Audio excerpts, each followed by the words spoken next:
First things first. At the time of this experience, I was 24 years old, living with my then fiancé, now husband, who we'll call B, and my 4-year-old daughter, who we'll call S. B worked nights 6 days a week. We lived in a notoriously bad neighborhood, but up until this one week, my naive self figured if I minded my own business, I would be impervious to bad things happening, right? Right.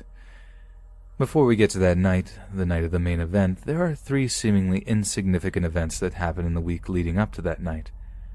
For you to get the full picture, I'll go over those first. Event 1. Sunday around 2 a.m., my 4-year-old comes downstairs into the living room where my husband and I were watching TV on his day off. I hop up and start to direct her back to bed when she says, "There is a man in our backyard. Is he your friend?" I turn to look wide-eyed at B, who, without further prompting, goes upstairs and looks out her window. Due to the bright back porch lights, my daughter's window actually does have the best view of the backyard. After several minutes, he comes down with a shrug. "I don't see anyone, and nothing's been moved." So I chalk it up to a bad dream and take S back to bed. Event number 2. Tuesday. I have 2 cats. Because I have 2 cats, I do not open my screens to my windows. They are strictly inside cats. On this night, it was pouring out. No thunder or lightning, but pouring. My neighbor calls me and says, "Is your cat supposed to be outside? He's on the porch." I reply, "No. Thank you for calling. I'm letting him in now." After letting in my poor drenched cat, I set about looking for how he got out. It didn't take long to find the dining room window was open just about 6 inches. This is when I started to get a little freaked out. This was an old house. The screens were hard to open. It took a considerable amount of effort to open them, and after asking my husband, I knew neither of us had opened it. Yet again, I figured I was just being paranoid. Perhaps S had figured out how to open it. Event number 3. Thursday. Night again. B at work. My outside dog, Vega, would not stop barking. This was unusual. He likes being outside, especially at night. We didn't have AC at the time, and it was cooler outside than it was inside. He just started barking, and barking, and barking. After about an hour and a half, I called him inside, but his behavior became even more bizarre. When I called him in, he would bound up the back steps into the house. However, then he would pace by the back door, like he does when he wants to go out. I don't want him keeping up the neighbor with his constant barking tonight, so I ignored him. Within 2 minutes, his pace turns into loud whining and determined scratching at the door. So, after 10 minutes of this, I cave and let him back outside, where he immediately starts barking again. Just a maddening, constant bark. This goes on for about 2 hours before he finally stops. Friday, the main event. S and I are sitting on the couch past bedtime. B, as usual, was at work. We were watching Tangled for the 100th time. I had just finished painting her nails and told her when the movie was over, no more whining, it was time for bed. Now remember that window that my cat got out of? It is visible from the couch and vice versa. This is important. Over the movie, I heard what sounded like a tap. I paused the movie. Nothing. Weird, but whatever. I start the movie again. Tap, tap, tap. 3 seconds, then tap, tap, tap. I don't even have to pause the movie. I know there is tapping, and my gut starts to twist in knots. I have anxiety, though. It's probably nothing, and then my brain starts going into overdrive. There are no branches, no trees, bushes, or decorations near that window. No, brain, you're overreacting. Stop it. I get up from the couch and go over to the window. The reflection of the dining room light keeps me from being able to see anything but darkness and my own reflection, so I act like I'm just adjusting the curtain. Then my other dog, Coco, catches my eye. This normally happy-go-lucky puppy is staring at the window, hackles raised, teeth bared and growling the most terrifying growl. I mean, I have never heard her make that sound before. I stay calm and walk back over to the couch and send S to bed. I wanted to keep acting normal. I don't know why, but I was afraid that if whoever was outside my window knew that I knew they were there, that they may act aggressively. I sat down on the couch again and called B.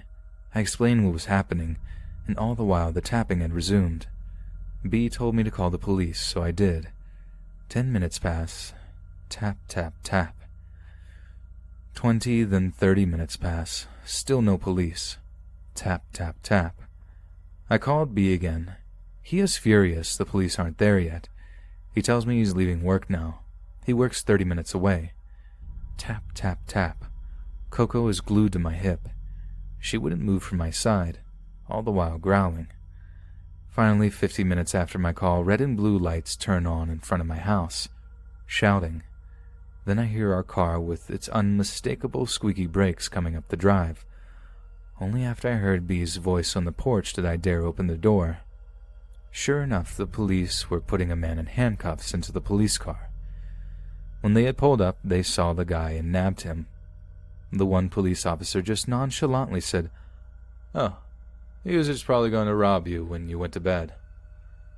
Once they left, B told me that there's Slim Jim wrappers next to our fence, at least 10 of them. The man was feeding my dog so he wouldn't bark. While the officer was putting him in the car, the dispatcher was naming off his priors. One of them was assault. From where he was at the window, he could see both me and my 4-year-old on the couch.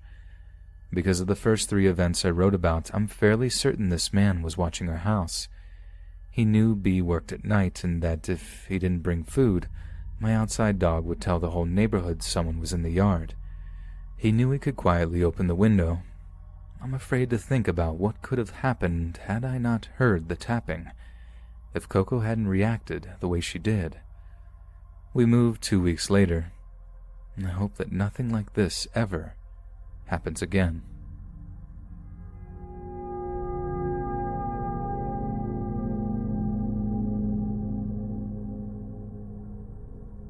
When I was about 23 to 24, I met a very attractive Spanish guy I went to high school with at the gym. I didn't know he knew who I was because I was very shy in high school and had my swim team friends and my close friends. Other than that, I was very quiet in high school and kept to myself while he played sports and was very popular. We started talking in the gym parking lot, and he asked for my number. I found him attractive and athletic. I was a very curvy, plus-size girl, so finding me attractive really surprised me. I agreed to meet up with him and go on a date. Wrong idea. We went on a date to a very small local bar where many of the rural Southerners would go to grab a drink. Mind you, this bar was very tiny and had one room with the bar and a connecting room that had a couple pool tables. We stuck out a little as many of the people that went there looked like they had done drugs or drank heavily or smoked their whole life. I brushed off the feeling of displacement and tried to enjoy my evening. That's where it got very strange. There was this thin woman, probably a little older than us, with her ex-mother-in-law hitting on the guy I was with. I didn't let it bug me, but I could tell he was not interested. He had made a couple of comments earlier about how he liked my size, and we really had nothing to talk about, so I thought maybe we were not compatible, but I was trying to enjoy the night. I went to the bathroom in the small bar, and probably was gone for 5 to 10 minutes reapplying my lipstick and looking in the mirror. When I came back, he flipped out on me, saying I was talking to other guys. Let me remind you, this bar had very sketchy older men with long beards or men that looked like they were old enough to be my grandparents, so I explained no, I was in the bathroom. He didn't believe me and kept going on and on about me talking to other men. When it was time to go, I was more than ready to leave. I really didn't feel this was going anywhere, and I was ready to go home. He then decided to not drive me home straight away, but to a small dimly lit pond in the rural area where no one was around. That's when I started freaking out.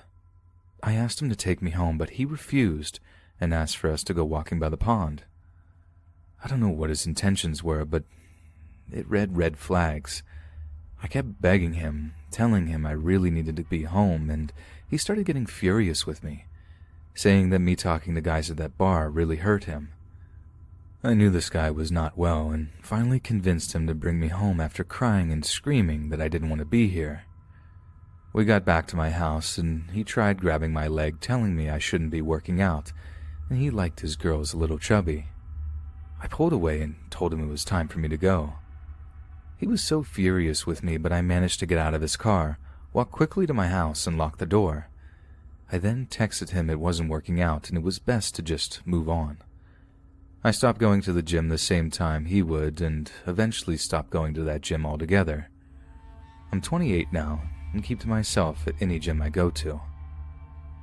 To the guy I thought was attractive but ended up being a creep.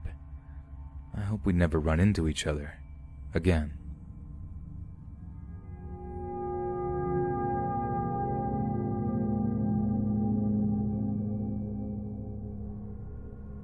I work at the Walmart near where I live. At the time this story occurred, I had been working there for a little over 3 years. I was working one night at the customer service desk where I normally worked. It was a usual night. Understaffed, busy, exhausting, a typical shift at Walmart. I had a long line of people and I was the only one at the desk. Because it was so busy, I was trying to get my line down as quickly as possible. One guy in line looked a little bit different than the others.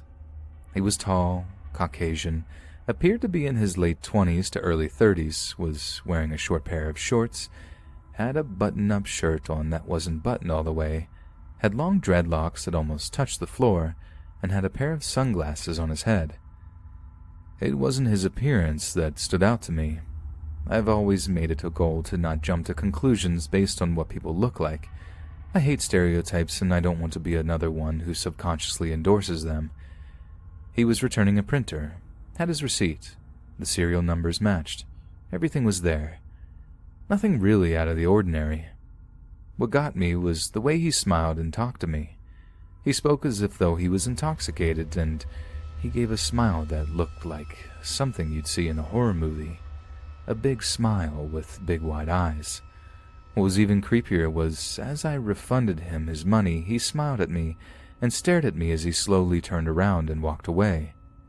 I thought it was a little weird at first, but I let it go because that was the first time I'd ever saw this guy. I really started to get creeped out when he began to regularly come into the store, returning more printers. He began coming back so much we eventually gave him the nickname Printer Guy. When I saw Printer Guy for the second time, I thought maybe he just tried another printer and it didn't work either. I tried not to think too much about it, but as the days and weeks went on, it became a routine for Printer Guy to come into the store and return printers. He would come to the store, return a printer or two, and would go back to the electronics to get more. We knew he didn't steal them because he always had the receipt. He went through the self-checkouts every time. The workers saw him ring up each one and pay for them. But why would one person need so many printers? Eventually, security started watching him. The day security and management told us not to take any printers back from him was the day he made it obvious he was up to something. He returned 5 printers in one day. Now, it's none of my business, but one person does not need that many printers. The last time I returned a printer for him was that same day. He came up and asked me what was up.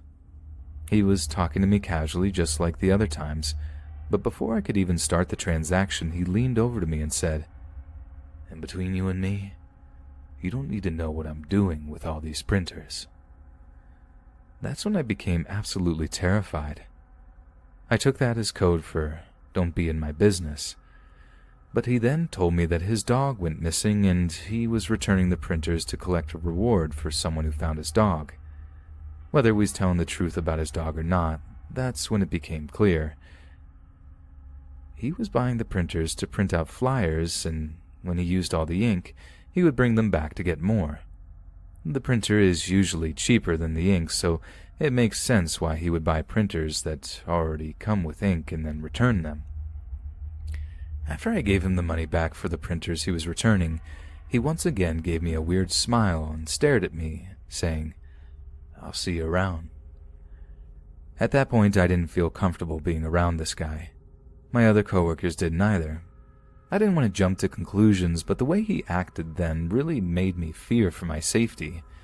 I just didn't feel like he was all there mentally. I told security what he had said to me, and that was when the day management said we could no longer take any printers back from this guy.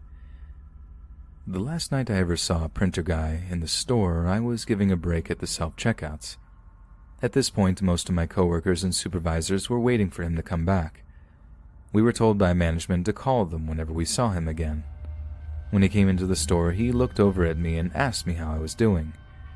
He looked at me once again with that creepy smile and stare and said, "It's good to see ya." As he went to the service desk to return 4 more printers, one of my supervisors told him that we wouldn't take any more printers back because he had returned so many. He was at the desk for a couple of minutes and then slowly walked out of the store. His creepy smile was gone, only to reveal a petrifying look of anger. That was the last time I ever saw a printer guy. I don't know what became of him. I don't know if he's still buying and returning printers. I don't know if he really had a dog that went missing, and if he did, I don't know if he found him.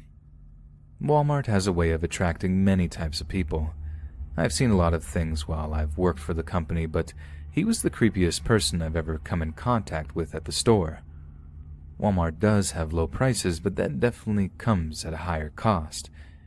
If you find yourself in a Walmart or any public place for that matter, just be careful. You never know what type of people are lurking around the corner.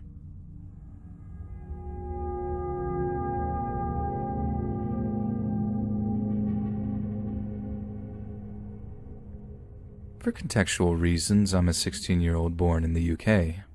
This happened during the summer. I had just finished my final GCSE exams, final exams you take during school in the UK, and had 10 weeks of playing games and sleeping until past 10 every morning. As any kid would be, I was super excited for no school, and I had planned with my school friends to play games all summer. At about a week into going to bed at 3 a.m. every morning, me and my friends had become good friends with an American that, for privacy reasons, I'll call Jake. Jake soon became friends with us, and we played with him every day. He must have been in his mid-20s and was pretty good at the games we played. No one saw anything off with him because he seemed to play all day in our hours and his hours. This didn't bother us, though, as he was able to progress in the game at the same time. Things seemed normal and fun, until we met another person. I'll name this girl Jane. She was a funny and nice girl, and me and my close friends didn't mind playing with her as she was good at the game and was also in an American time zone, so she could play at times we couldn't. After a day or two, I started to realize that Jake was attempting to flirt with Jane now. Jane was a girl in her mid-20s, but she also had a child that must have been around 2 or 3 that lived with her permanently. This didn't seem to bother Jake.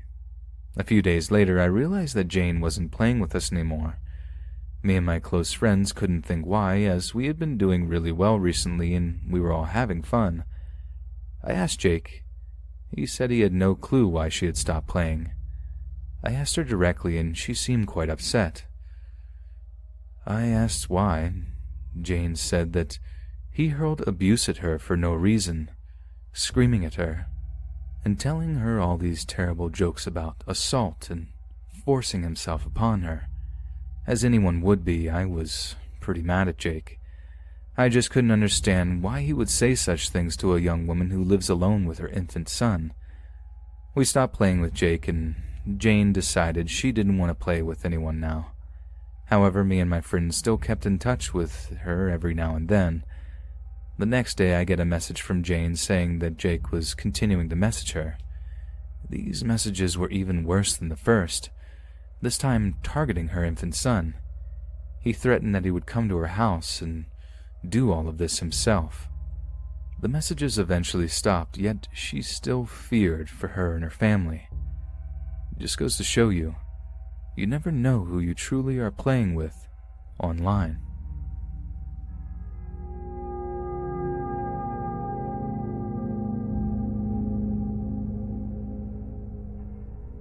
I'm a 19-year-old dude. I used to work for a pizza place. It's like a Subway with pizza. You can come in, choose your size of the pizza, and add whatever you want, and we never charge extra. I decided to work there after I graduated because during the year I started, I had a lot going on that year and having a job with flexible hours where I didn't need to work for my days off, and the plan was eventually quit once I started college and get a better job. Months went by at my job with the typical stuff: bad customers, angry people, dumb stuff that anybody in retail or fast food has been through. We closed either at 11 or 10 regardless. At my dismay, the worst that would happen is somebody comes in at 10:50 or 9:50 and orders, but after that, it would be normal. No people and just us employees working to get home. This will be important later. I like most of the people I worked with. Some people were annoying, lazy, or outright creepy, but they move on or were fired, so it never got to me. But a month before the incident that caused me to write on here, a 21-year-old girl started working with us. She was actually quite great. Beautiful, super nice, and the cherry on top, great worker. We'll call her Lacey for this story. No real names will be used, obviously. I always found myself to be told all my coworkers gossip in their life. I could never tell you why, but I never minded lending an ear and giving advice. Lacey was no exception. After a few weeks, she told me about her boyfriend. In our area, we have a lot of the wealthy. Not the Beverly Hills wealthy, but the $200K a year wealthy, and a lot of these wealthy people were country nobodies. Here actually fits that title, but they like to hunt, fish, listen to country, and ride ATVs and all that. Her boyfriend was the son of one of these people. Trucks, hunting, and nice outdoor equipment. He always had the nicest stuff and a nice truck all bought by Dad. Her story went like this. He was abusive, always asked to hook up when she wasn't ready, and would belittle her if he didn't get his way. After months of dealing with this, she finally called it off, and as you can imagine, he was not happy. Calling her all sorts of names you can think of, and even his father joined in because of course Dad had to. But she shrugged it off and told me he'll move on. He's just trying to be tough. She told me this, and I gave her my advice and told her a shortened version of my abuse story so she knows she's not alone, and we moved on. A week goes by and her and I are closing with one of our managers who we'll call James for the story. A manager must be closing with us every night. I know this is already long, but for you to understand, you must understand the layout of the store. As you walk in the store, to your left is the line. In front of you is the seating area. It's a self-seat place, by the way. The line has all the toppings, and you follow through, going through until your pie is done, and go to the register and seat yourself, and behind the line there is a table, and on the other side the fire oven. In the back there is more seats, and a left turn to a hallway leading to bathrooms, and to the right in that hallway is an exit that is locked once you go outside. Like I said, we're closing. I am on lobby, so sweeping, chairs up, and bathrooms, and Lacey is on kitchen, wrapping the line with plastic and cleaning the oven, with our manager in back doing dishes. It's one of those nights when we close at 11 and it's now 12 or so, and I look out the main door and see 4 large trucks pull up. One was brand new and all white and raised, and the 2 extra wheels in the back, and the others are older, early 2000s and all that. They pull up in a line, lights on bright, and my thoughts are, you suck. But at least we're closed. 2 guys hop out of each truck, so we're talking 8 guys standing in front of their trucks, lights blaring into the store. As I start to realize how this could be bad, Lacey shouts, "That idiot!" And I walk up and she tells me, "That's my a-hole boyfriend." And my manager hears this and walks out and realizes what's going on. Me and James head outside and try to calm this down. "Hey man, it's over. We've got work to do and she's done." James shouts this with both of us standing in the door. Well, Lacey's boyfriend did not like this, and with his arms crossed, mean mug and all, shouts, "Shut up! I want to speak to Lacey." Before we could respond, Lacey squeezes between us and stands tall and shouts, "Yeah, real mature, coming to my work." They shout typical angry ex stuff before the one comment stands out. "You broke my heart. You and your stupid friends are gonna hurt real bad." James has had enough and pushes us back in and shouts at us to run to the back. I take Lacey to the back and to the exit. I look back before we turn the corner and see it. The guys are getting out bats and large sticks and a large tire iron ready to attack. James is pushing stuff against the door. I hold Lacey behind the corner, and as James pushes another table, the guys start pushing the door, trying to punch James, and he knows it's time to bail, and runs the corner with us. We empty into the back and run down the road behind the huge stores in our outlet mall our store sits in and call the police. After 10 minutes of talking with the police, we hear the sirens of multiple cars and we run back and find the store trashed, fridges dented by swings, food thrown all over, and a cracked window from a thrown chair. After filling out my report and thanking James for his bravery, and I say sorry to Lacey, who's an absolute mess at this point, we all take many days off for the store to be repaired, and I take an extra week to recover. When I came back, Lacey had quit and apologized because she believed it was all her fault, and her ex was later arrested for his actions, and his court date is soon. Lacey, I hope you're okay.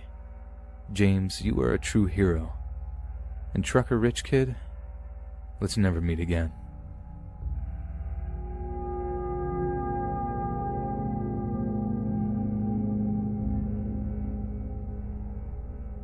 Ever since I was a kid, I've dreamt of finding a secret room in my house. It seemed like such a magical thing to have a secret place to be hidden from the real world. As high as my hopes have been, I just now as an adult found a hidden room in my current house, and I really wish I hadn't. I rent a room in a house with 3 other guys. They all have bedrooms on the second floor of the house, while my room is basically a semi-finished attic. For my taste, it's actually a really cool room. When I moved in, the room was mostly furnished. There was a bed frame which fit my mattress. There was a big dresser, and there was a desk and chair. For the first few months, I left the orientation of the room as it was, but just the other day I decided I was going to change things up. As I moved the heavy dresser away from the wall, I spotted a tiny door. By tiny, I mean maybe 2 feet wide by 3 feet tall. I was intrigued. I noticed that the latch on the door was fastened by a zip tie, and seeing as my room was the attic, I figured this was a step taken to avoid any kind of draft. Out of curiosity, I cut the zip tie and opened up the small door. I was met by pitch blackness. I had a desk lamp pointing through the tiny doorway, but it did little to cut through the darkness. I crawled through the tiny door with my phone light. As soon as I entered, I felt like something was off. Almost immediately, I got hit with a bad sense of the spins and started feeling motion sick. I managed to get out back into my bedroom and felt such a powerful and unexplainable sense of dread and panic that I was sick in my trash can for several minutes. Eventually, I began to regain my composure, and as soon as I did, I took a shoelace and retied the latch on that door and pushed the dresser back in front of it. I am still living in the same room, and I've been having nightmares about that dresser sliding away and that door opening up. I'm not sure what happened in that room, and I also really don't want to find out. I can't afford to break my lease and find a new place, so it looks like I'll be here for a little while. Update. Shortly after this happened, I had a streak of bad luck, which amplified the feeling of dread. This had been going on for a couple of months when I met up with a childhood friend we'll call Sarah. Sarah is very interested in the paranormal and is a Wiccan. When she first saw me that day, her bubbly demeanor quickly turned to one of deep concern. She said, "No offense, but you look terrible." I told her what had happened and the feelings and nightmares I'd been having. At that point, I'd also gotten strange bruises on the back of my shoulders, which for the life of me I couldn't explain. When I showed her the bruises, the look of concern turned to a look of horror. She went into her car and came out with a bundle of sage and burned it as she waved it all over me. She then gave me a couple of bundles and told me to burn them in my room. When I asked her why, she replied, "You don't see it? Those bruises look like tiny handprints." She went on to say I could have picked up something when I went in that little room. After that, I made a habit of burning sage. I know it's an aggressive and risky technique, but it seems to be working in my case. It's been about a year since I opened that door, and I'm living in the same room. The dresser is still holding the door shut, and nothing weird has really happened, but I still try to stay out of the house. I'll be able to move out soon. hopefully the next house has no hidden rooms like that one.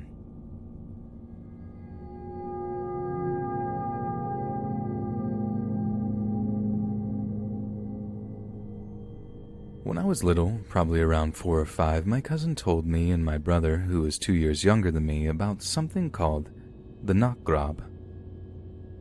I don't remember exactly what she said it was. I think she said it was a ghost, though I always thought of it, and still do, as some sort of paranormal creature. In order to encounter it, she said, we'd have to close the shutters in front of the window so that it would be totally dark inside the room, and then call its name. We usually did this in my grandma's bedroom since we spent a lot of time at her place. I want to note here that I am a Christian, yet my family isn't particularly religious, and neither was I, at the time of the story, at least. Anyways, so obviously I would never do anything like this today, try and contact something paranormal, since it's really not allowed to us Christians. And as we will see at the end of the story, for good riddance. My family knew what we were doing, but as I said, since they weren't overly religious and didn't really believe in the paranormal, they never worried. They all saw this as harmless childish fun. For all they knew, we were just lying in a dark bedroom calling Nachtgrab, Nachtgrab, and giggling.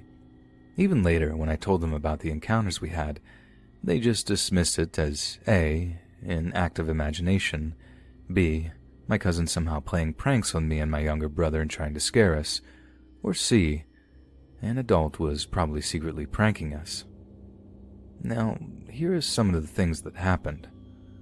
One time we were at my grandmother's, in her bedroom, shutters closed and was all dark. We, meaning myself, my cousin, and my brother, would lie in my grandma's bed and call out Nachtgrab in the dark and giggle, like we did often. To understand the story, you need to know that my grandma's windows have something that you could describe as somewhat similar to roller blinds, but on the outside. You let them down from inside the room, but the shutters themselves were on the outside and were made of plastic.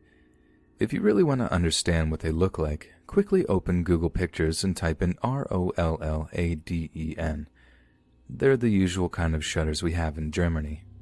Anyway, one of the times we again tried to summon the Nachtgrab, the shutters were actually suddenly lifted up from the outside with a loud noise, and what looked similar to a man looked through the window at us with a creepy mix of extreme anger and extreme pleasure on his face.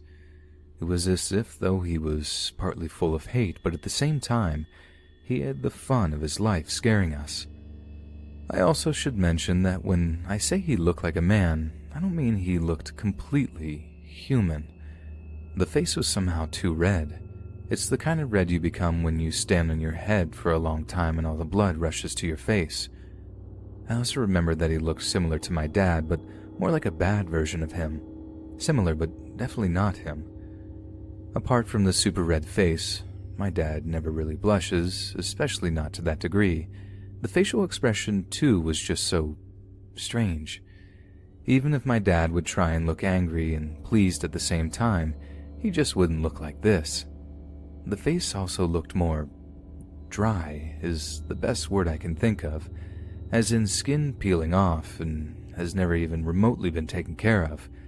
He also looked older, and I also vividly remember him saying, "I am the Nachtgrab," in a voice that fit the facial expression full of anger and hate, but at the same time having the time of his life, seeing us so scared. It was also a raspy sort of voice, like the voice of a heavy smoker, but still strong, not a whisper or anything. I would just say it was my imagination if it wasn't for the fact that we all screamed at the exact same time, and when we later described it to each other, we all saw the same thing. So how could it have just been in my imagination if all three of us saw the exact same thing, at the same place and the same time? None of us have ever had hallucinations, so what are the odds of all of us suddenly having one, and the exact same one for no apparent reason? I also remember that since whatever this was looked similar to my dad as we ran outside, I ran to him to either confront him or see whether it still could have somehow been him pranking us, in spite of the differences in appearance. But he was sitting at the table with my grandparents, mom, aunt, and uncle and chatting in such a way that it was just clear that he hadn't just left the table seconds ago to prank us. Also, my dad is not a prankster. Neither is anyone else in my family, so even if he had decided to prank us, as soon as the three of us would come running to our families explaining what had happened, they would have admitted that my dad was just playing a prank. It's unlikely for any of them to play pranks, let alone for the whole family to join in. My family's just not like that. They're more no-nonsense. Nice, but not the kind of people to joke around and play childish tricks. There were other occurrences, though. I remember when I was at my friend's birthday party when I was maybe 6, I wanted to play the same game as I always did with my cousin. My friend was a Christian already back then. Her family was very religious, so she definitely didn't seem to like the idea but kind of joined out of peer pressure. And I was so excited that I selfishly didn't care too much about being scared. We went to her room, closed the shutters. Again, the same my grandma has, typical German Rollläden, and called his name. And there suddenly was a distant knocking against the shutters. They're made of plastic, so you definitely hear it. My friend screamed and ran for it first. I don't exactly remember the rest, whether her parents just came in and told us to open the shutters again and stop, or whether we too just ran. Either way, this is another proof that this was real for 2 reasons. 1, again, everyone in the room heard it, so it couldn't have been my imagination. Also, this was a loud, clear knocking noise, not a sound that the wind could have made. And there was also no trees near her window that could have caused the noise. There was just no other reasonable explanation. Also, unlike my grandma's bedroom, my friend's bedroom was on the 2nd or 3rd floor, so there is no way someone could have decided to prank us and knock on the window unless they went through the trouble to go get a ladder, put it in front of my friend's window while the shutters were closed, climb up, knock, and quickly climb down again before anyone opened the shutters and looked outside. And even that's impossible, since I never told my friend's parents what we were planning. And again, her parents were very Christian and, like my parents, not the kind of people who take pleasure in pranking you. If they would have known what we were doing, they probably would have stopped us, and they certainly were not the kind of people to build up a ladder in front of a whole apartment block with other people watching just to knock on her own daughter's bedroom window to scare her. And when we came outside, her parents were right there. Again, no possible explanation. There is one other story I would like to mention. My cousin had a friend, let's call her N, who she said was kidnapped by the Nachtgrab.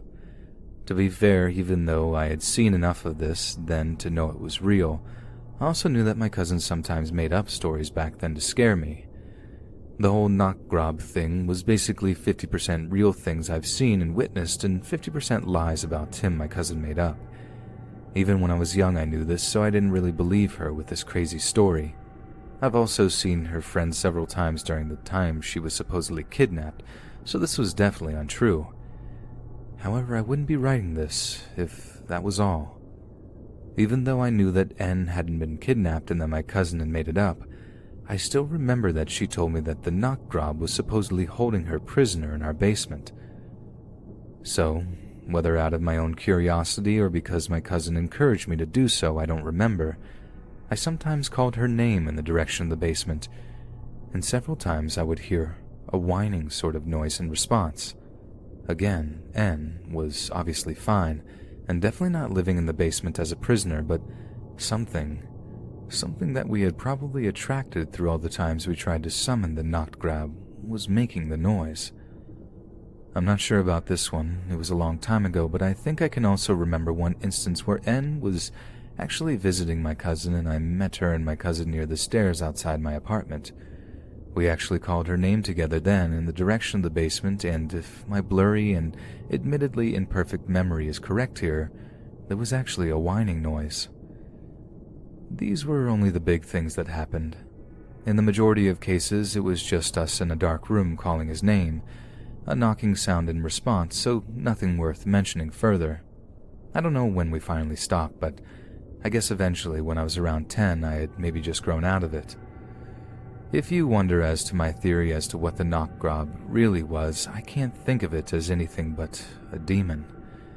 It was attracted by us summoning it, and being scared of it made it stronger and caused it to come back each time we called. It seemed to like to terrify us in the story where it suddenly opened the shutters and growled in this scratchy voice. The evil grin that just showed how much it was enjoying our fear. Also, I remember that each time I played the game while being a little scared, or not scared at all, nothing would happen.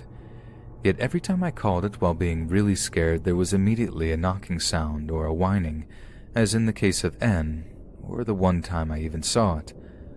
Again, this could have just been my fear running wild, but then, how did the others around me witness it too? So it did seem to be attracted by fear.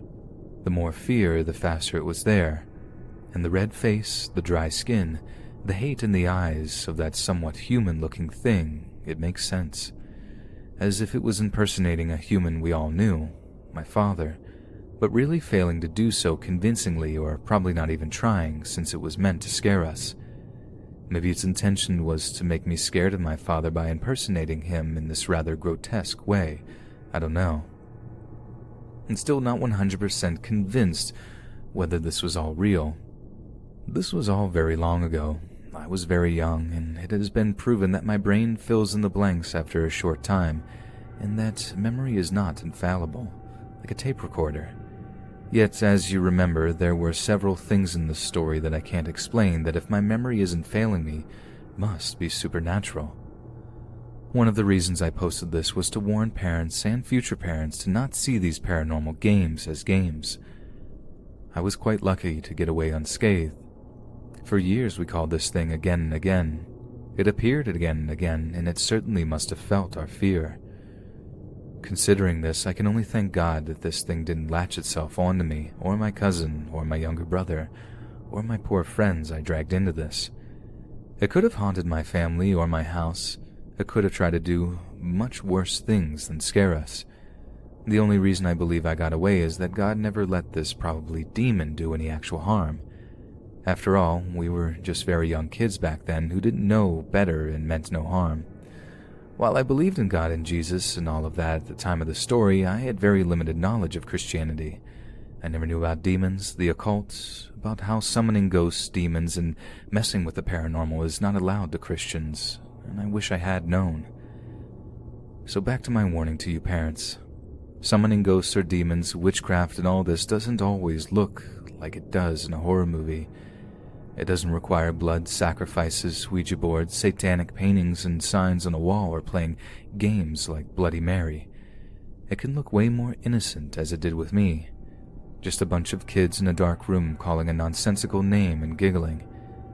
It seems like fun, as if nothing bad or evil could actually be summoned this way. But it can.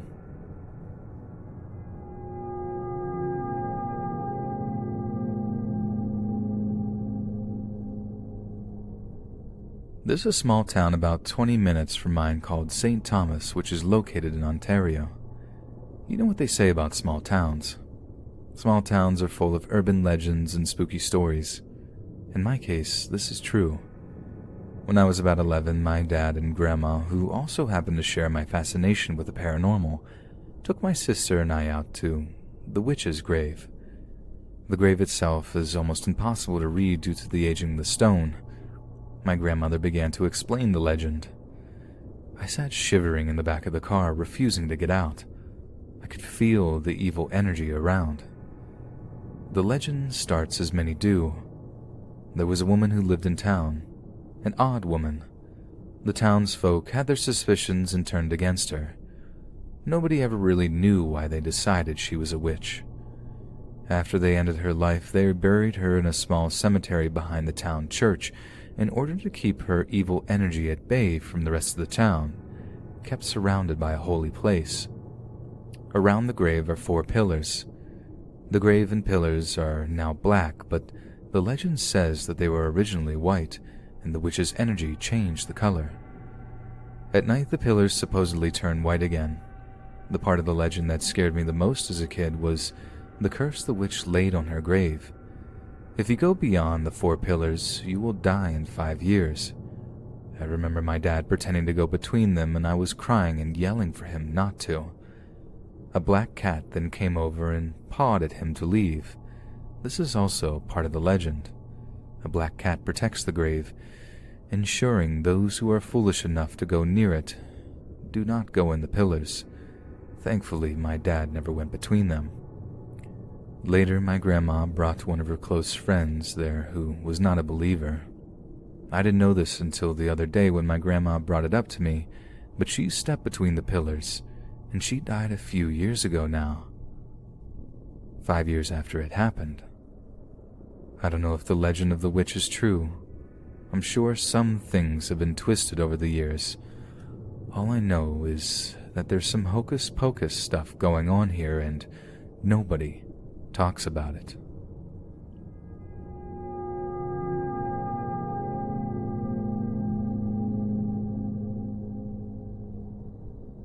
I have encountered my boyfriend's doppelganger as well as his sister's doppelganger. I will also be changing the sister's name. The first incident was that I saw my boyfriend's. To start, this happened in 2017 when I was 19. We went to bed and I had woken up in the middle of the night. The only light that slightly illuminated the room was coming from the TV. We like to listen to thunderstorms while we sleep. So when I woke up, I turned over and my boyfriend wasn't next to me. Then I saw him pop his head up over the bed and looked at me. I just went back to sleep. The next morning, we were on our way to work and I asked, "So what were you doing on the floor in the dark last night?" He replied, "I wasn't on the floor. What are you talking about?" I said, "No, I woke up in the middle of the night and looked over and you weren't next to me. Then you popped your head up over the bed and looked at me. Do you not remember that?" He said, "I was never on the floor. Whatever you saw wasn't me." I then asked, "Well, did you get up in the middle of the night at all?" His reply, "I mean, the only time I got up was to go to the bathroom, but I came right back to bed."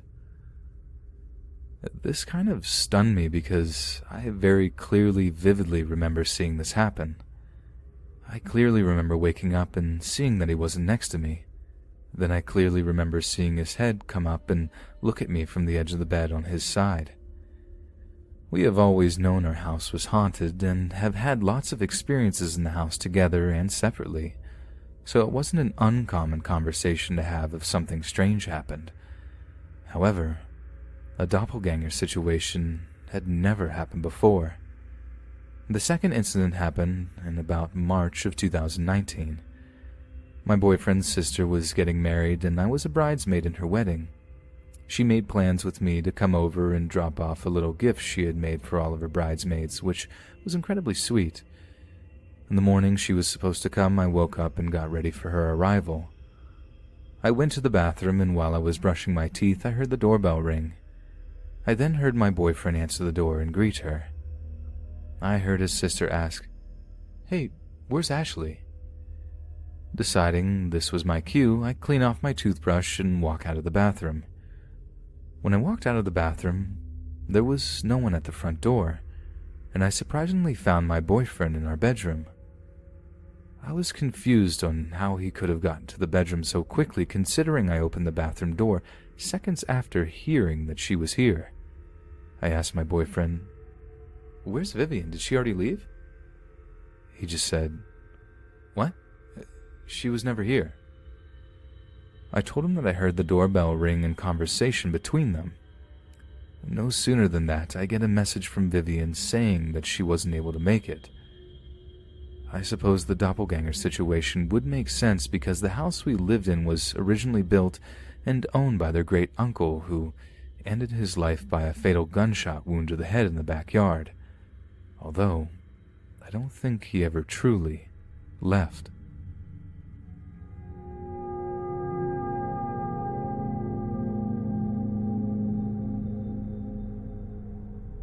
To start, I should probably tell you that I am 1/3 Native American. I have always been a bit sensitive to the supernatural. A couple of weeks ago, I worked an odd shift, 3 p.m. to 3 a.m. After work, I decided that I was going to go to the local native reservation for cigarettes and gas.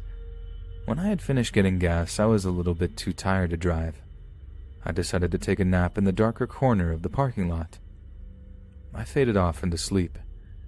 At 4:37, I was awoken by a howl, like a wolf, but more like a man mimicking a wolf. I look out from my car, and there was a wolf-like man, white in color, standing about 50 to 60 feet in front of my car. It slowly walked towards me. I started the car and put it in reverse. I decided to get out of there. As I was leaving, it scratched the trunk of my car. It's been 3 weeks since then, and I am working my normal shift at work 6 p.m. to 6 a.m. I have seen it many places since, and I feel it's getting closer to me. I talked to the local native chief, and he says that if it is following me like this, that it may be hunting me, or that it could be trying to protect me from something more dangerous. He also told me that he can do nothing to help me. Hey friends, thanks for listening. Be sure to subscribe and click that notification bell to be alerted of all future narrations. And if you got a story, be sure to submit them to my subreddit, r/Let's Read Official, and give and receive feedback from the community, and maybe even hear your story featured on the next video. And join my Discord to interact with me and other listeners directly. And if you want to support me even more, grab early access to all future narrations for just $1 a month on Patreon, and maybe even pick up some Let's Read merch on Spreadshirt. And check out the Let's Read podcast, where you can hear all these stories in long compilation form and save huge on data, located on both Spotify and Apple Podcasts. Links in the bio. Thanks so much, friends. And remember, when it rains, it twerks.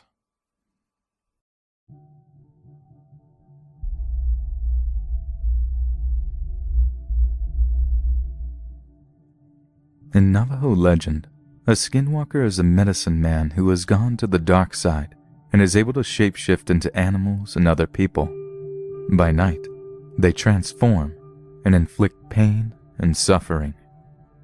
All of her life, Frances has seen things, heard things, and felt them. Born into a family of sensitives, this was rather normal. In my family, you were considered odd if you didn't experience abnormal things, Frances says. We've talked much about our experiences or our feelings about them. We just accepted them as normal, which in fact to us they are. But nothing could have prepared her family for what they encountered on a dark, desolate road in Arizona 20 years ago. It's a mysterious and traumatizing event that haunts them to this day. Frances's family had moved from Wyoming to Flagstaff, Arizona in 1978, shortly after her high school graduation. Sometime between 1982 and 1983, 20-year-old Frances, her father, mother, and her younger brother took a road trip back to Wyoming in the family pickup truck. The trip was a vacation to visit with friends in and around their old hometown. The only member of the family not present was her older brother, who was in the Army and stationed at Fort Bragg, North Carolina. The course along Route 163 took them through the Navajo Indian Reservation and through the town of Kayenta, just south of the Utah border and the magnificent Monument Valley Navajo Tribal Park. Anyone who has lived in Arizona for any length of time knows that the Indian Reservation can be a beautiful, if harsh, place for non-natives. Many strange things happened out there, Frances says. Even my friend, a Navajo, warned us of traveling through the reservation, especially at night. Along with the warning, however, Frances's Native American friends blessed the family, and they were on their way. The trip to Wyoming was uneventful, but the trip back to Arizona along the same route more than justified the warning from Frances's friend. It still gives me goosebumps, she says. To this day, I have major anxiety attacks when I travel through the North Country at night. I avoid it at all costs. It was a warm summer night, about 10 p.m., when the family's pickup was heading south on 163, about 20 to 30 miles from the town of Kayenta. It was a moonless night on this lonely stretch of road, so pitch black that they could only see just a few feet beyond the headlights. so dark that closing their eyes actually brought relief from the fathomless black. They had been driving for hours with Francis's father at the wheel, and the vehicle's passengers had long ago settled into quiet. Francis and her father sandwiched her mother in the truck's cab, while her brother enjoyed the night air in the back of the pickup. Suddenly, Francis's father broke the silence. "We have company," he said. Francis and her mother turned around and looked out the backslider window. Sure enough, a pair of headlights appeared over the crest of a hill, then disappeared as the car went down, then reappeared. Francis commented to her father that it was nice to have company on this stretch of road. If something went wrong, neither vehicle and its passengers would be alone. Thunder began to rumble from the vast clouded sky. The parents decided that their son should come into the cab before he got soaking wet from any rain that might fall. Francis opened the slider window and her brother crawled in, squeezing between her and her mother. Francis turned to close the window and again noticed the headlights from the following car. "They're still behind us," her father said. "They must be going to either Flagstaff or Phoenix. We'll probably meet them in Kayenta when we stop to fuel up." Francis watched as the car's headlights crested another hill and began its descent until it disappeared. She watched for them to reappear, and watched. They didn't reappear. She told her father that the car should have crested the other hill again, but hadn't. Maybe they slowed, he suggested, or pulled over. And that was possible, but it just didn't make sense to Francis. Why in the hell would a driver slow down or, worse yet, stop at the bottom of a hill in the middle of the night with nothing around for miles and miles? Francis asked this of her father. "You'd think they'd want to keep sight of the car in front of them in case anything happened," she said. "People do weird stuff when they are driving," her father replied. So Francis kept watching, turning around every few minutes to check for those headlights, but they never did reappear.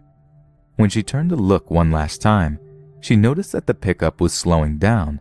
Turning back to look out the windshield, she saw that they were rounding a sharp bend in the road, and her father had slowed the truck down to about 55 miles per hour. And from that moment, time itself seemed to slow down for Francis. The atmosphere changed somehow, taking on an otherworldly quality. Francis turned her head to look out the passenger window when her mother screamed and her father cried out, "Jesus Christ! What the hell is that?" Francis didn't know what was happening, but one hand instinctively reached over and held down the button for the lock door, and the other tightly grabbed the door handle. She braced her back against her small brother and held firmly onto the door, still not knowing quite why. Her brother was now yelling, "What is it? What is it?" Her father immediately flipped on the interior cab light, and Francis could see that he was petrified. "I've never, ever seen my father that scared in my whole life," Francis says. "Not when he came home from his tours in Vietnam, not when he came home from special assignments, not even when someone tried to firebomb our house." Francis's father was white as a ghost. She could see the hair on the back of his neck standing straight out like a cat's, and so was the hair on his arms. She could even see the goosebumps on his skin. Panic was filling the small cab. Francis's mother was so frightened that she began shouting in her native Japanese in a high, squeaky voice as she frantically wrung her hands. The little boy just kept saying, "Oh my God!" As the pickup sped around the bend in the road, Francis could see that the shoulder dropped off deeply into a ditch. Her father slammed on the brakes to prevent the truck from swerving into the ditch. As the pickup was slowing to a stop, something leaped out of the ditch at the side of the truck, and now Francis could clearly see what had started the panic. It was black and hairy, and was eye level with the passengers in the cab. If this was a man, it was like no man Francis had ever seen. Yet despite its monstrous appearance, whatever this thing was, it wore a man's clothes. It had on a white and blue checkered shirt and long pants, I think jeans, Francis testifies. Its arms were raised over its head, almost touching the top of the cab. This creature remained there for a few seconds, looking into the pickup, and then the pickup was past it. Frances could not believe what she had seen.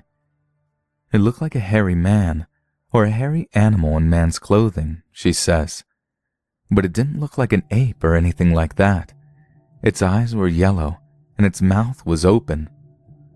Although time seemed to freeze and distorted in this moment of fantastic horror, it was all over within a few minutes. The headlights, her little brother coming into the cab, and the thing. By the time the family reached Kayenta for gas, they had finally calmed down. Frances and her father climbed out of the pickup and checked the side of the truck to see if the creature had done any damage. They were surprised to see that the dust on the side of the truck was undisturbed, and so was the dust on the hood and roof of the truck. In fact, they found nothing out of the ordinary. No blood, no hair, nothing. The family stretched their legs and rested in Kayenta for about 20 minutes. The car that had been following them never did show up. It's as if the car simply vanished. They drove home to Flagstaff with the cab light on and the doors securely locked. I wish I could say this was the end of the story, Frances says, but it's not. A few nights later, around 11 p.m., Frances and her brother were awakened by the sounds of drumming. They looked out his bedroom window into the backyard, which was surrounded by a fence. At first, they saw nothing but the forest beyond the fence. Then the drumming grew louder, and 3 or 4 men appeared behind the wooden fence. It looked like they were trying to climb the fence, but couldn't quite manage to bring their legs up high enough and swing over, Frances recalls. Unable to get into the yard, the men began to chant. Frances was so scared, she slept with her little brother that night. Sometime later, Frances sought out her Navajo friend, hoping she could offer some explanation for these strange incidents. She told Frances that it was a skinwalker that had tried to attack her family. Skinwalkers are creatures of Navajo legend, witches that can shapeshift into animals. That a skinwalker attacked them was quite unusual, Frances' friend told her, as it had been a long time since she had heard of any activity about skinwalkers, and that they normally don't bother non-natives. Frances took her friend back by the fence where she had seen the strange men trying to climb in. The Navajo woman considered the scene for a moment, then revealed that 3 or 4 skinwalkers had visited the house. She said that they wanted the family, but could not gain access because something was protecting the family. Frances was astonished. Why, she asked. Why would the skinwalkers want her family? Your family has a lot of power, the Navajo woman said, and they wanted it. Again, she said that the skinwalkers usually don't bother non-natives, but she believed that they wanted the family enough to expose themselves. Later that day, she blessed the perimeter of the property, the house, the vehicles, and the family. We haven't been bothered by skinwalkers since then, Frances says. Then again, I haven't been back to Kayenta. I've gone through other towns on the reservation, yes, at night. But I'm not alone. I carry a weapon, and I carry protective amulets.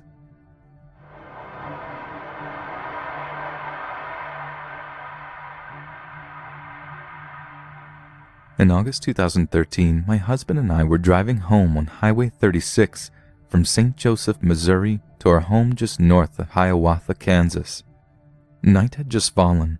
It was just after 9 p.m. Between Wathena and Troy, there is a slight curve to the left. On the left side of the road is a picnic rest area and the remains of an old railroad bridge. On the right, a large, beautiful house. Just after the curve is an incline in the road. We were just beginning up the hill when in front of us was an explosion. Now my brain immediately told me it was a head-on collision. All we could see was thick, dense black smoke covering the entire width of the road. Glowing through the smoke, we could see the orange flames and the yellow light of the wrecked car's headlights. I felt panic through my body and immediately began putting my shoes back on. You know how your brain can think a million thoughts in a fraction of a second. I knew I was going to have to help people and possibly pull bodies out of a burning vehicle. The dust and smoke were thick as I stared out the windshield, trying to get a visual on the wreckage. I know I said something out loud. Maybe I just screamed. At the time, my husband was putting on the brakes and swerving onto the shoulder. We were about midway up the hill when he got the car stopped. Before we could get out of the car, everything disappeared.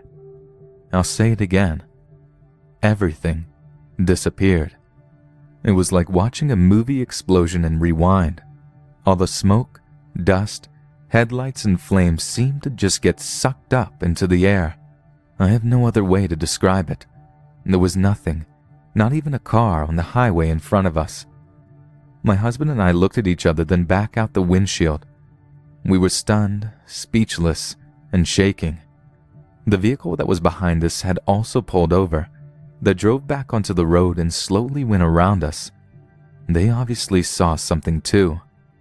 I remember asking my husband, "You saw that, right?" He replied, Yeah. Why do you think I slammed the brakes and pulled over?" The whole event was completely mind-boggling. We started back up the hill. I looked out the windows for cars down a ditch or ravine. The sides of the road were high, no ditches. The next day, I told my parents about what happened, and I also posted my experience on Facebook. My dad and several friends told me that 3 men were killed on that curve.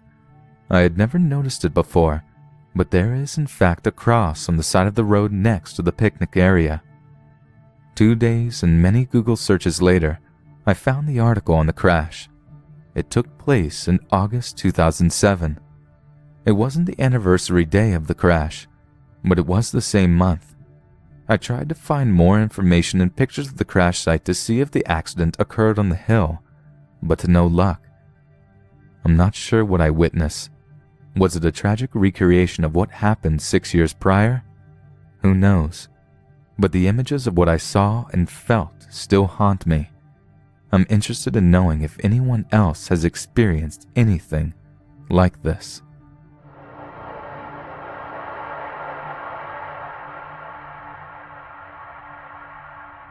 Chicago, Illinois, 1977. This is an absolutely true story. My father tells this story every so often, and when he does, it gives me the chills. My parents, unmarried then, were driving to the west of Chicago on I-57 at 11 a.m., headed south when their car just died right in the middle of the highway lane. My father frantically tried to start the car, but with no luck. My mother says she was terrified because she knew it was a possibility that another car could smash into their car going over 70 miles per hour. They said cars were whizzing by, and the wind was so great that it would shake their little car. My father said that all of a sudden, they looked back, and there was a black pickup truck right behind them. The truck was at a T-shaped formation, with the driver's side door so close to my parents' back bumper that it could have been touching. My father said that this truck just appeared out of the blue with no sign that it had ever been driven. My father stated that in order for this truck to make this perfect T position, it would have had to have made several different maneuvers, but it didn't. It was like it dropped there from the sky. My father told my mother, "What is this fool doing? He's going to get someone killed." My father said that the man in the truck never got out, never rolled down his window, nor did the man look my parents' way. The man just stayed looking forward, never even acknowledging my parents. My father described the man as having a long neck and sitting at attention like a soldier that has been given an order. After about 45 seconds, the car finally started. When my parents looked back to thank the man, the truck was gone. The only way for the truck to leave was to do a maneuver and drive past them, but it didn't. It just vanished. My parents now know that an angel, or perhaps something, was there to protect them, to preserve their future.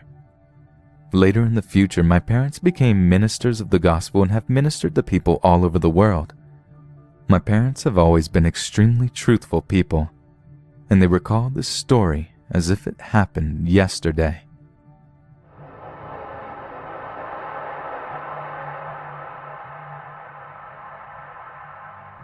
This happened in Los Angeles, California in 2007. Three of my friends and I decided to do something unforgettable for once and not stay home, watch a movie, or go out to some fun place like we always do. So my friend Nancy mentioned that we should all go to Gravity Hill. Let me just say that the time was 2:30 a.m., and without hesitation, we all agreed. As we drove there, we were all very excited because we had heard so many stories about this place. But as soon as we got to the turn point, I got a very uneasy feeling, and so did the other girls. It was 4 of us in the car.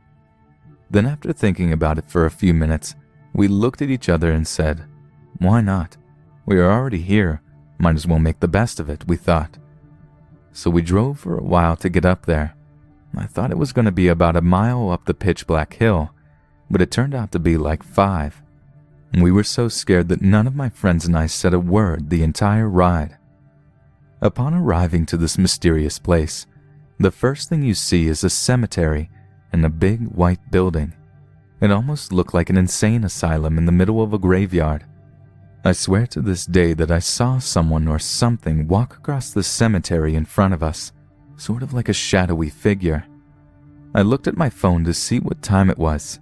It was 3:15 a.m., and to make matters worse, there was no reception in all 4 cell phones, and we all have different company plans. We stopped right next to the cemetery, turned off the car, but we left it in neutral and waited in the pitch black. Within 5 minutes of sitting and looking around, the car started to move up the hill by itself. We looked at each other in disbelief. We became incredibly scared.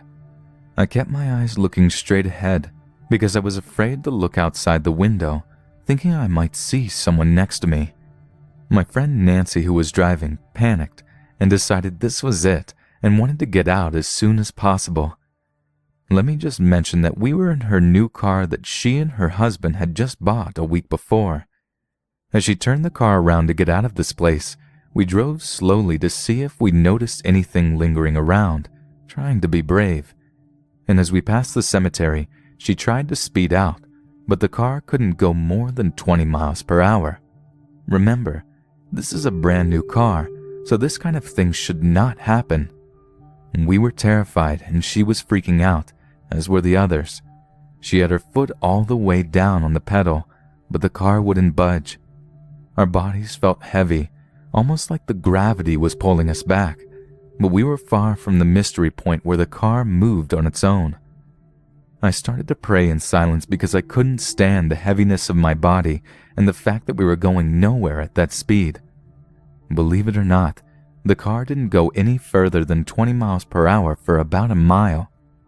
We were all worried that the car would just turn off and we would be stranded in the middle of a pitch-black hill with no phone signal. Little by little, the car started to speed faster, and once we hit the last turn to get out of the hills, my friend Kathy, who was sitting behind me, said that as we passed the last turn, she saw a figure standing next to a tree. So she closed her eyes and started to pray until we got out of the hill. Our other friend just closed her eyes and fell asleep, as she was a little drunk. We finally got home and decided that next time we go to this place, we will take a camera to see what we can capture.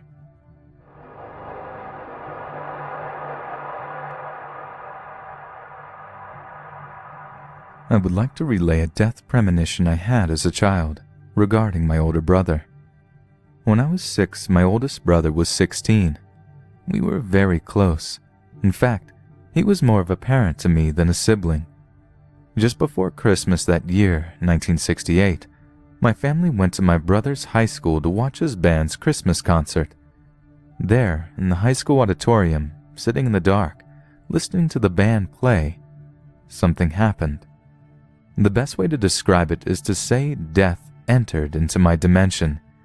Even though I was so young, I remember so much about it, even small details like the purple velvet drapes covering the auditorium walls. One moment everything was fine. I was slightly bored, squirming in my seat, hoping the concert would be over sooner than later. The next moment, a dark, heavy feeling came upon me. It was overwhelming. I didn't know what was going on. Nothing obvious had happened, but something powerful and tragic had. I just didn't understand. From that moment, I knew something horrible was going to happen, something that would change my life forever, and in an awful way. I also knew it had to do completely with my big brother. I remember sitting there in the dark, silently crying, tears rolling down my face. I also remember being careful that no one else, especially my mother, saw what was going on with me. I knew if my mother saw the tears, she would wonder and ask me why I was crying, and I didn't know how to answer that question. My limited vocabulary would have made what I was feeling impossible to express, and my mother was not one to accept no for an answer.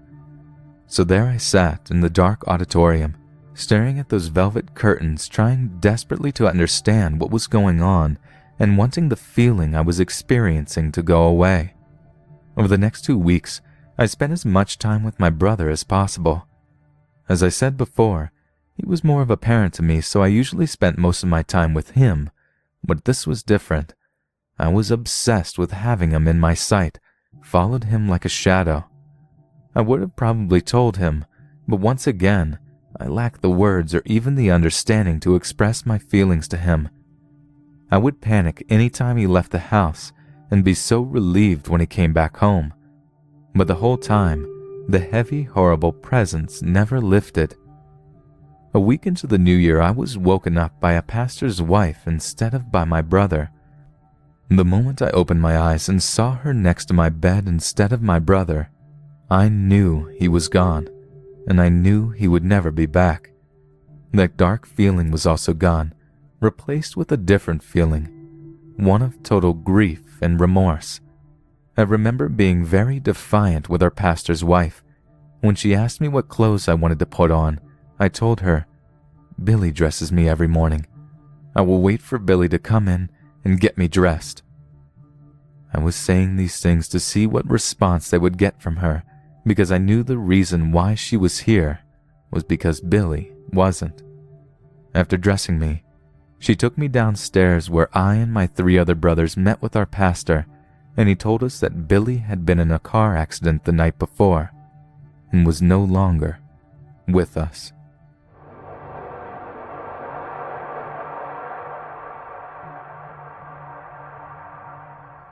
Back in the 80s, when I was about 8, I lived in East Sussex in the UK. I went to school at Michael Hall. My mother was a teacher there, so I got to go for free. On the school grounds is the Kidbrooke Mansion, which was built in 1735, where at the time many of the teachers actually lived. We were fairly new there and I didn't know much about the place, but one of the teacher's kids had a birthday and I was invited for a sleepover at the mansion. Typical kid birthday stuff ensues and we all go to bed eventually. In the wee hours of the morning, I woke up and needed to piddle.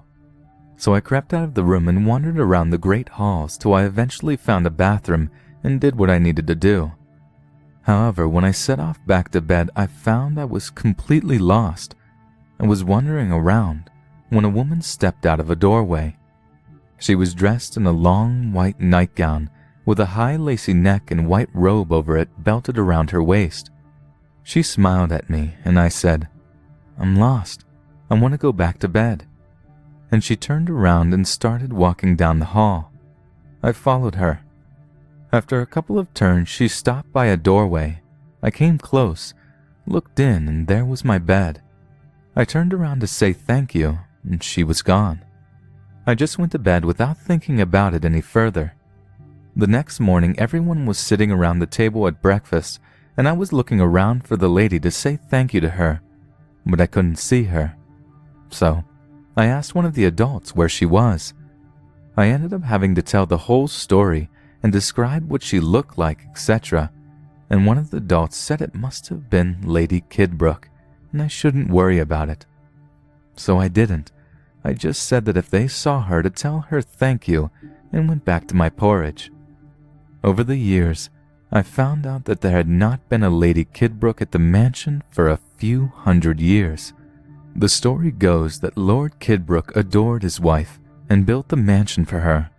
They had 3 children and were happy and rich.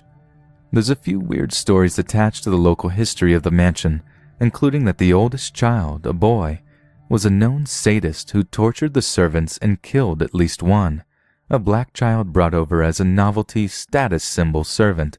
Shortly after the child died, though, there was a terrible fire which started in the east wing of the mansion where the children slept. Everyone got out except the oldest son and the youngest daughter. When Lady Kidbrooke realized two of her children were still in the house, she rushed back in before the servants could stop her and was killed. The younger was later found in the arms of a servant who had managed to get out of the back of the house but hadn't made it to where everyone else had gathered yet. So the two who died in the blaze were Lady Kidbrooke and her awful son. Did I meet the kindly Lady Kidbrooke in the halls as she looked for her own daughter? It was an incredibly vivid experience. It absolutely happened, and I never saw the woman I met in the halls again, so I know for a certain she wasn't a teacher there I didn't know, or a visitor, as the people there were teachers and their kids. At the time, visitors were not permitted at the mansion without approval from the board. I don't remember anything odd about her, other than she didn't speak to me. The other experience I can't explain happened about 4 years later. We were now living up in the north of Scotland, and my mother was teaching at Cluny Hill, another mansion and a community center for Findhorn Foundation. They wanted to open a school there for kids at the foundation. There was some event there over that particular weekend, and my mother was helping decorate the night before, and I was bumming around, a bit bored. I decided to go outside and swing. There was an awesome swing hanging off a huge tree on the edge of the gardens, so out I went. It was a dark, late autumn, around 8:30 or so. The moon was so bright I didn't bother taking a torch as I could see very well in the moonlight. I wandered down to the swing and set the flying. I must have been out there for half an hour easily, having a great time, till the sensation of being watched started. I slowly got more and more aware as I swung that something was staring at me. I started listening while trying to appear super nonchalant as I swung, and after a few minutes became aware of some quiet sounds. It sounded like something creeping extremely slowly through the wooded undergrowth and rhododendrons at the edge of the garden, coming slowly closer to where I was. My swinging got slower and slower as I listened. When I was absolutely certain someone was in the bushes about 10 feet from where I was, watching me, I stopped the swing, got off carefully and stared into the bushes. There was a slight, slow, deliberate movement. One of the shadows had shifted, and I was reminded of the way my old tomcat would settle his shoulders down before he pounced at a bird. I whipped around and started running to the house. Something burst out of the bushes behind me and started chasing me across the lawn. I started screaming as I hit the driveway when I nearly fell. Whatever was chasing me was so close I could hear its huffing breath. Whatever was chasing me was big. I peeled up the driveway to the front door, hammered up the steps and into the alcove. As I got to there, the door opened and one of the teachers was standing there looking concerned. He looked over my head, and I saw his jaw drop in utter terror. He screamed and snatched me and dragged me inside. As he grabbed my shoulder, I was whipped around and I saw a huge black hind end disappearing down the steps towards the lawn in front of the house. The last thing I saw was the flick of a long, thick tail. My teacher was still yelling as he slammed the door and locked it. At this point, there was a lot of running around and yelling, and then the police showed up. I was in quite a lot of shock at this point, so most of it is a big blur at this point, honestly. I remember the teacher who had opened the door being completely white and needed to be sat down and calmed for quite a while. He swore up and down that what he'd seen chasing me was a big black panther. I don't know what was chasing me. I didn't clearly see it. All I know is something chased me, and it was a big animal. The police were not convinced, and implied quite strongly that if I hadn't made the whole thing up, perhaps a stray dog had chased me and illicit substances were involved with what my teacher saw. The poor teacher started drinking heavily after this just to be able to sleep, and had a pretty major mental breakdown about 2 weeks after this and left the school. I was terrified of the woods for a long, long time. In fact, even now they make me extremely uncomfortable.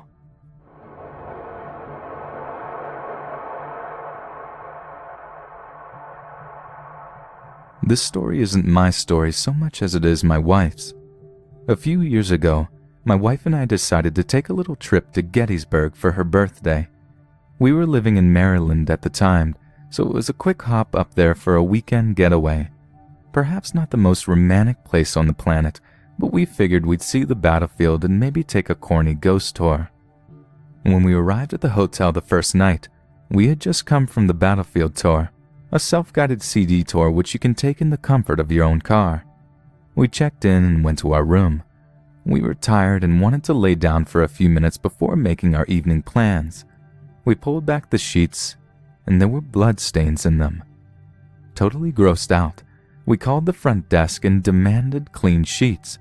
We were told that they were out of clean sheets.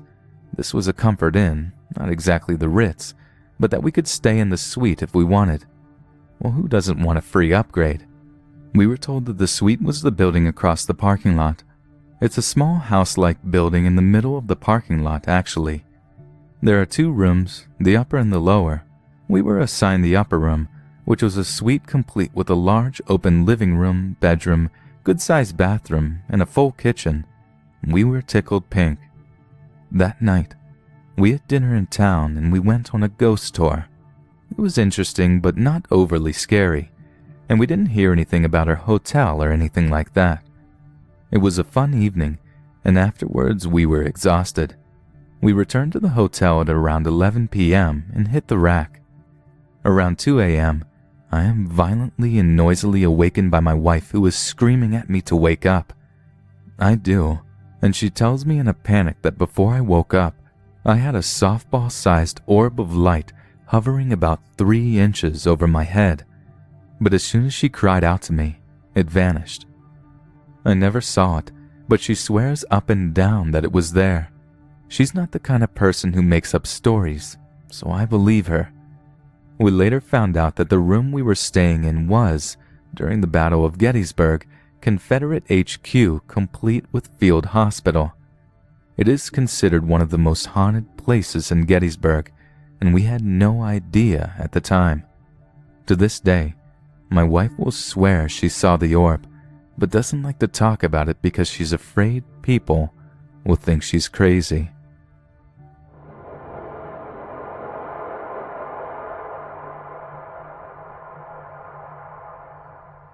I was 17, still in high school, but didn't have much longer left. I was still dating my first ex-girlfriend at the time, and it's something she and I will never forget. Of course we no longer talk, but it would be way too hard for anyone to forget something so extreme. We were having a nice night at her aunt's house about 12 miles away from my house. Her parents were close to my father, as they'd known each other for well over 15 years. So we were all very close, and she was coming back with me to spend the night. It was a pretty great time overall. The ride back was great. Both in great moods, didn't drink, didn't do drugs, both played high school sports. I remember everything was great up until we got to the road my dad lives on in a small town in the United States. It was around 11 p.m., and I remember as I approached the road, I hit my right turn signal, and I saw this kid walking in a red hoodie and blue shorts. I immediately tried to find rhyme or reason given the time of day, which was Saturday, and the kid looked no older than 11 or 12. What's he doing walking at this time? Is he okay? Where's he going? Rapid questions. It's a safe town and all, but what kid really roams the streets at 11 p.m.? I remember just before making the turn, every bit of joy or happiness I'd felt from the night's events were completely drained out and replaced with deep depression. Hugest mood swing ever. I made the turn, and that's when I realized, this kid's trying to commit suicide at my expense, was the thought as he turned when I did and walked right out in front of my truck. I hit the brakes and swerved to go around, but stopped right by him. worst thing that could have happened besides turning someone's child into a speed bump. We both looked over at the passenger side window and saw his face. He hadn't stopped walking, but I was maybe a foot to the side of him. He was staring slightly upwards, and his eyes were completely white. It was almost like staring at a real-life zombie in the face, since his face had this look of complete cluelessness, like if someone were brain dead and drooling with their mouth hanging open. My ex panicked and screamed, "It's not real! Please go, it's not real!" And I slammed the gas, lost for words. But an idiot, I hit the brakes moments after speeding off, a matter of maybe 30 yards. I looked in the rear view. Nothing. No one. I reluctantly opened my door as to try to just make some sense of anything, hoping there would be a kid there walking. No one. I got back in. She was still freaking out, and I drove to my dad's and lost my mind. I forced him to take us on a ride down the road and through town to try to find anyone resembling the kid. The town was absolutely empty. I don't even believe we slept that night. Kept the lights on, watching comedies, tried to forget.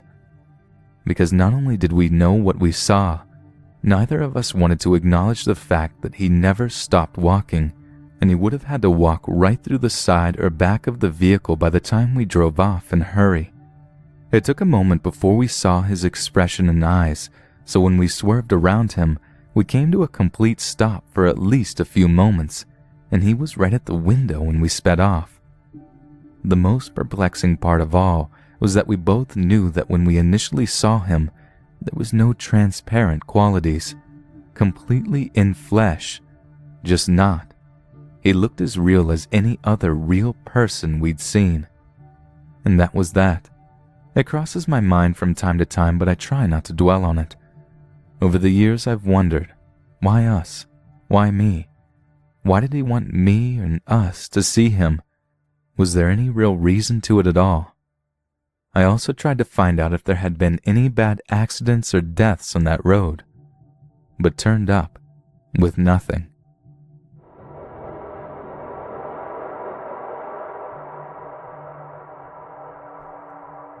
This summer, me and my girlfriend decided to knock a trip off the bucket list and stayed on the 4th floor of the Stanley Hotel for 4 nights. For those who don't know, this is the haunted floor, and there has been paranormal activity in every room. Paranormal stuff starts happening right away.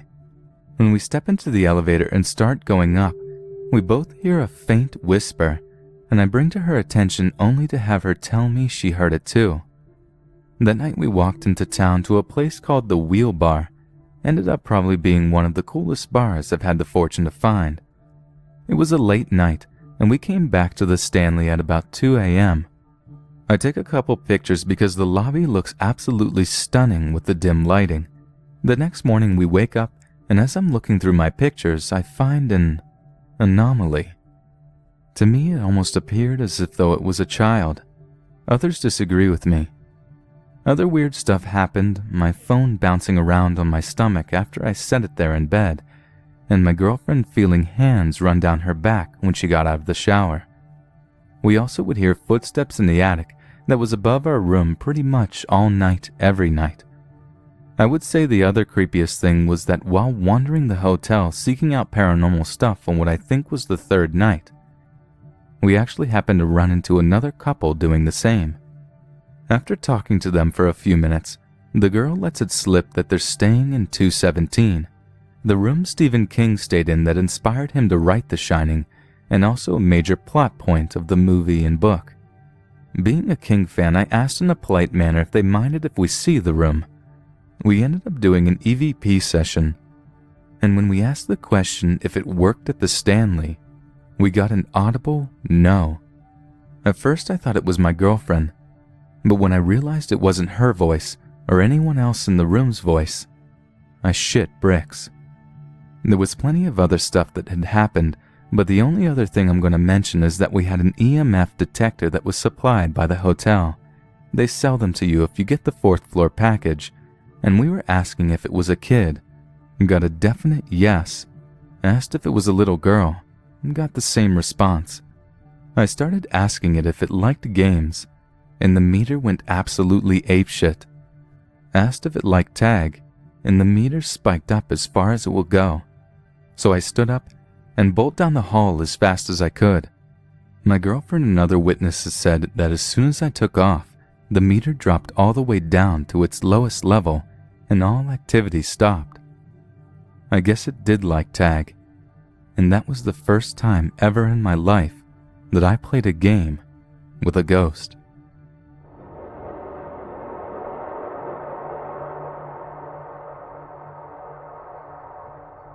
It was the summer of 2005, but this experience is burned into my memory as if it happened last month.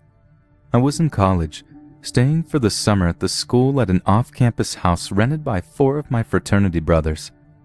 As such it was as a boisterous house, lots of people coming and going, frequent parties, often loud music, all those sorts of things from young college-age guys. This house was built in 1930, nothing remarkable, located in a small Virginian town with a lot of history. This was a Sunday night, and it was a bit different than usual. All of my roommates were out of town. I was alone for the evening. It wasn't the first time to be alone, but it was certainly rare for only one person to be in the house. Oftentimes friends would crash on couches, and there would be more than 4 people who lived there bounding about. I didn't have anything to drink, watched some TV, and turned into bed around midnight. I usually sleep well. I've never suffered any sort of sleep paralysis or even any frightening nightmares. But on this night, I couldn't fall asleep. I felt like I was being watched. I got up, confirmed all doors were locked and lights were off, and laid back down. As soon as I got back in bed, I saw it and froze in fear. What I saw was difficult to describe, but impossible to forget. It was a black shadow in the silhouette of a person, but that was it. I could tell it was much darker and left an outline to the wall behind it. When I saw it, a chill went up my spine. I couldn't see many features, but could instantly tell it was looking at me. I'm laying on my back, just frozen in fear. I could physically move, but I was so scared I just laid as still as possible. Was I just freaking myself out? I asked. I don't think I was. The firehouse was down the road, and ambulance and fire trucks frequently drove on the street outside the window of the room I lived in on the first floor. I heard the sirens and remained still. The red flashing lights as the truck drove by briefly illuminated the room. The outline of the shadow was 100% there. There was no doubt in my mind some sort of dark shadow was in the room at the foot of my bed, looking at me, though I couldn't see any eyes, and I had no doubt it wasn't a living human being. Then it started moving, not really walking, but as if on a Segway, just sliding slowly but steadily. When I first saw it, it was to my right, just beyond my foot. It was moving to my left. It got to the end of the bed and turned to me, seeming to rotate so its dark head was ever focused and locked on me. Just typing this now gives me chills and goosebumps all these years later. Once it turned, it slowly made its way down the bed, closer to me. I was frozen with fear, praying it would go away. I considered screaming. I considered running out the room. I thought about rolling over and pulling the sheets over my head and just pretending I was somehow tricking myself into imagining, but I just couldn't because I knew I wasn't tricking myself. Finally, as it got almost up to me, it seemingly started leaning down right into my face, the black silhouette very distinct. I just squeezed my eyes tight and refused to open them. I stayed that way, petrified and awake, but with my eyes closed for what felt like hours. I once slowly opened them and couldn't tell if the figure was still close to me or not, but I was so freaked out I didn't know what was going on.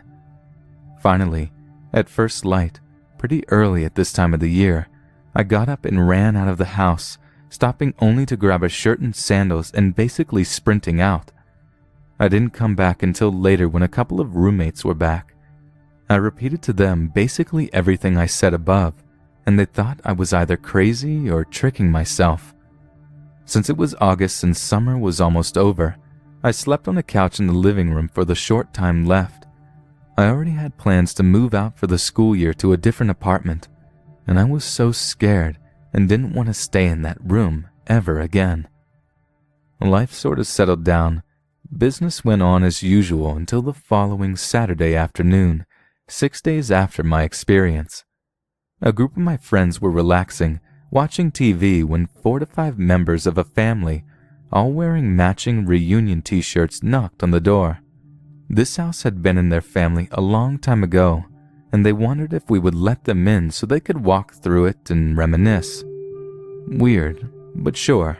They were older, each one no younger than 50, with a couple in their 70s, and they seemed nice, so we let them in.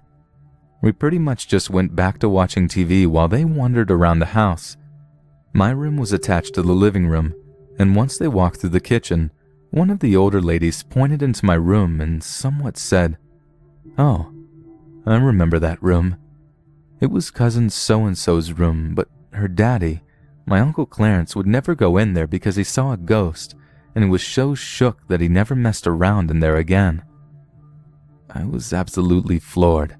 This woman volunteered the information. I didn't even think to ask them if they knew about any sort of weird happenings. At this point, even my buddies were stunned to hear this, and now I was happy I told them about it when I did. I asked if the uncle was prone to make up crazy stories, and she said no. By all accounts, he was a fairly typical family member, not any type of person to come up with weird stories for attention or anything.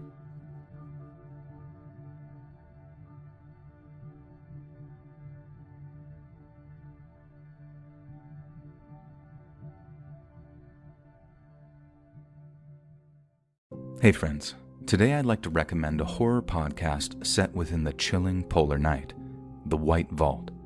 Journey into the Arctic with an international rescue and repair team sent to locate the source of a mysterious signal. Trapped in the white wastes of the Arctic, the team makes a miraculous discovery but also finds that they might not be alone. What horrors lurk beneath the ice? If you enjoy Alien or The Thing, The White Vault makes you feel like you're actually with the team as they march through the sunless Arctic snowscape, polar bears and all. The creators of the show go through great pains to ensure scientific, linguistic, oral, and cultural accuracy. You can hear languages like Icelandic, Arabic, Portuguese, Mandarin, and even endangered languages like Manchu and Yiddish. The White Vault also features actual audio from endangered species like polar bears, Andean condors, and more that you won't hear anywhere else, adding to the authenticity. And their future seasons will contain stories that would be right at home here on Let's Read, such as an archaeology team that survives an avalanche in Patagonia, and a spin-off series in the Antarctic, England, Japan, and 1700s China. The White Vault's main story recently concluded, so you can now hear all of the collected records for free without having to wait on new releases, and a sequel series is planned to release this month. The entire show is created by a 2-person team, plus the actors, and the popularity of the show has led them to be able to make The White Vault and other fiction stories their full-time job. The White Vault has won countless awards, over 30 Audioverse awards, in addition to a Webby Award in 2021 and 3 Webby honorees for Best Music and Sound Design. You can find The White Vault however you listen to podcasts, or you can find out more about the show at thewhitevault.com. Subscribe now and delve into the horror that waits.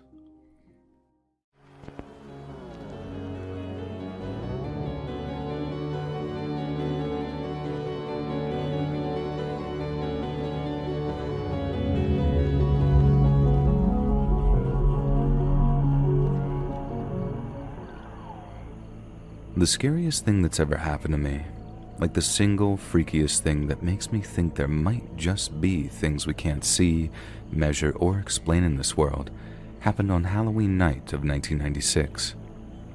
I'm not saying I'm a firm believer in anything like that. I'm still kind of agnostic when it comes to all things supernatural, but let's just say that that night converted me from a dyed-in-the-wool skeptic to someone who's much more comfortable asking, who knows, than trying to formulate some kind of opinion regarding the nature of the universe. I'd spent the evening at a Halloween party with friends. Nothing major, just a few drinks and some pizza, but unfortunately for me, I'd drawn the short straw when it came to being the designated driver. I had to drive everyone there, drive everyone home, and drive everyone to Taco Bell if the mood took them, and boy did the mood take them. One by one, I dropped each of my friends off at their apartments, with my girlfriend being the final stop. I was working in the morning, which is also what made for me being the designated driver, so I kissed her goodnight. She got out of my car and she walked up to her apartment. A few minutes later, I'm on my way back home, and I started thinking that I should maybe go back to my girlfriend's. Just call it an inclination at first.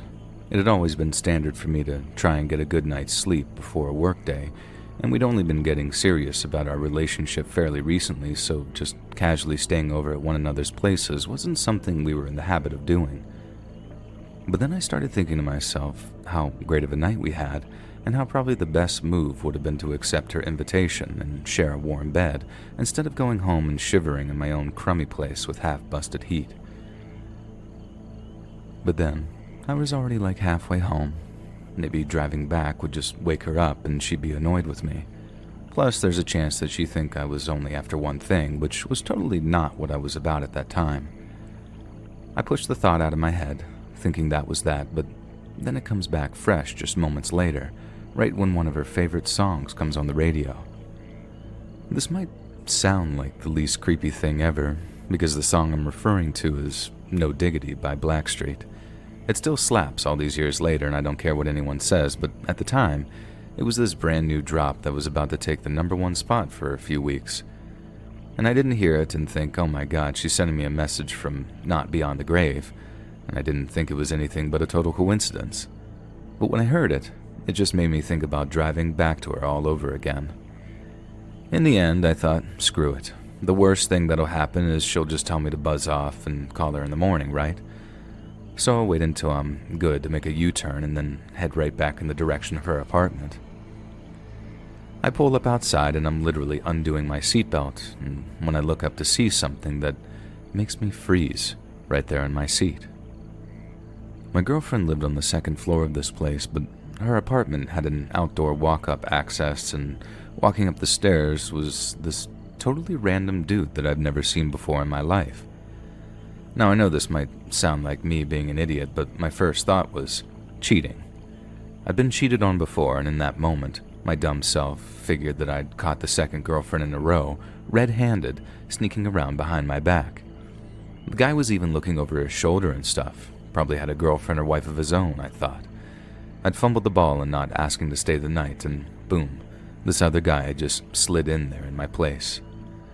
Now I know, it shows my insecurity and immaturity and probably a whole bunch of other urities too, and I'm not proud of it. But being an insecure jerk really isn't the point. But this next part is. And so, like I said, I watch this guy walk up my girlfriend's steps, and the first thing he does is sort of peer through her kitchen window.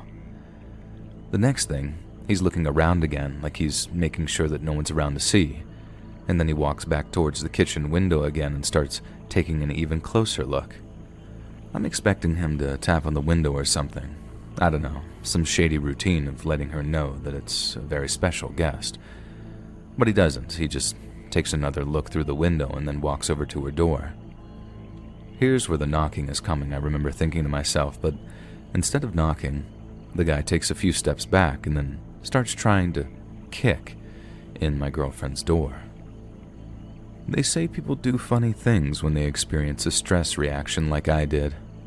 Some people rush right at a problem without thinking, which seems like the best thing to do until the person has a gun or a knife or unseen backup or whatever. Other people literally just freeze or run away. The sense of self-preservation takes over, and sometimes they even leave loved ones behind in dangerous situations just because their brain noped out of there. And same as when a horse bolts, they just go blind and run, sometimes into trees and stuff. It's pretty bad. But me, when I saw that guy smash his foot into her door, I just instinctively slammed on my car horn to make as much noise as possible. It sounds crazy, but in the moment I remember thinking, you idiot coward, you should be running over there to kick this guy in the face, but all you got in your arsenal is what? Loud noises? I didn't realize it at the time, and it took a cop laying it out for me for it to actually sink in. But I actually ended up doing the only truly smart thing in that situation. Rushing the dude, like I said, might have ended with me getting shot or something, but in waking up the entire neighborhood with this magic horn honking, I actually scared the guy off. Obviously, his whole plan was to break in as quickly and violently as possible. Just get the hell in there so he could do God knows what and then get out of there. Absolutely anyone seeing him or knowing what he was up to blew a huge hole in that plan, and it also gave him an opportunity to escape. I was kicking myself over that one for a while, thinking the white knight thing to do would be to tackle him, just lay on him and say in a total Chad voice, yeah babe, I just totally took down this intruder, grab me a beer, would ya? But in all likelihood, that would have just gotten me hurt, and possibly really badly too. The cops ended up catching the guy who tried to break in, as he ended up trying the exact same thing on another apartment across town after he bolted. This guy was such a psycho that he almost got caught once and then tried again, maybe less than an hour later. That time, he picked the wrong place, and the girl whose apartment it was had her dog literally run this guy up a tree. He had zip ties on him, duct tape, a hunting knife that he was planning to use for Jesus knows what when he finally busted into somebody's place. He must have been determined to make a victim out of someone that night, and it verges on a miracle that he didn't get what he wanted. But it's that little detail that seems to mess with my mind that I think about it too much after a few beers or whatever. So much had to go right for that guy not to hurt or kill someone, including a bunch of things that honestly kind of freak me out to think about, even all these years later. If I think about it objectively, me wanting to stay the night in my girlfriend's place is an obvious motivation to go back, so it's not like I could say I desperately didn't want to go back there, and that some unseen force drove me back there against my will. But I swear on all that is holy, No Diggity came on that radio right as I was thinking the 1996 equivalent of Don't Be Thirsty, right? I was young and dumb and all of that, but I had some degree of game back then, and I knew that hassling a girl for you-know-what would probably only scare her off. I honestly think that if No Diggity hadn't come on the radio and taken me out of that train of thought, there's no way that I'd have driven back to my girlfriend's apartment. And then if I don't drive back to my girlfriend's apartment that night, the guy that was completely kitted out might have actually busted in there. All it would take to cause traumatic, life-changing injuries would be a couple of minutes, tops, so if I had waited a little longer, turned back a little later, our lives might have been completely changed that night. I had to have turned back exactly when I did to catch the guy walking up the stairs to our apartment, meaning No Diggity had to have been played at the exact moment that it did on the exact radio station that I just so happened to have tuned into on my stereo. No Diggity wasn't even a #1 single at the time. It was in circulation, but it's not like you heard it 20 times a day like you did around Thanksgiving, so the fact that it randomly came on at like 2 a.m. and in turn made me think of going back to my girlfriend's again. Like I said, a lot of stuff had to go right for that to happen. Now, I'm not saying that I have a sixth sense or anything.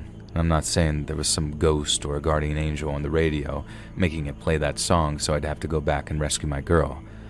I'm just saying that when you look at it from certain angles, it starts looking like the universe very subtly influences my behavior, because either it knew, or on some level I knew, that my girlfriend was in danger. Now, I don't really want to go down that road because people start throwing the word psychic around at the end of it and start to sound like they're crazy. I guess what I mean is, people claiming they're psychic is like a vain thing. Something weird happens and they assume they're gifted, special, better than everyone else in some way. Only I don't think like that. I think it was something else which engineered me going back to my girlfriend's, and if you want to call that God or a guardian angel or some psychic ability, then fine. I don't know what it was. I just know that it happened, and if it hadn't, I might be a very different man writing this. It's also just incredibly surreal to have that song that haunts you be No Diggity of all things. In the movies, the scary song is always something creepy or odd-sounding, like in The Shining when all the old music takes on a sort of air of sinister, but the song that gives me the chills is probably one of the best of the whole 90s era. I mean, for real. My little nephew calls it a bop and a classic, and it doesn't exactly send me into flashbacks or anything, but still, Every time I hear those opening piano notes, I think about the night where a song made me drive back to my girlfriend and helped me potentially save her life.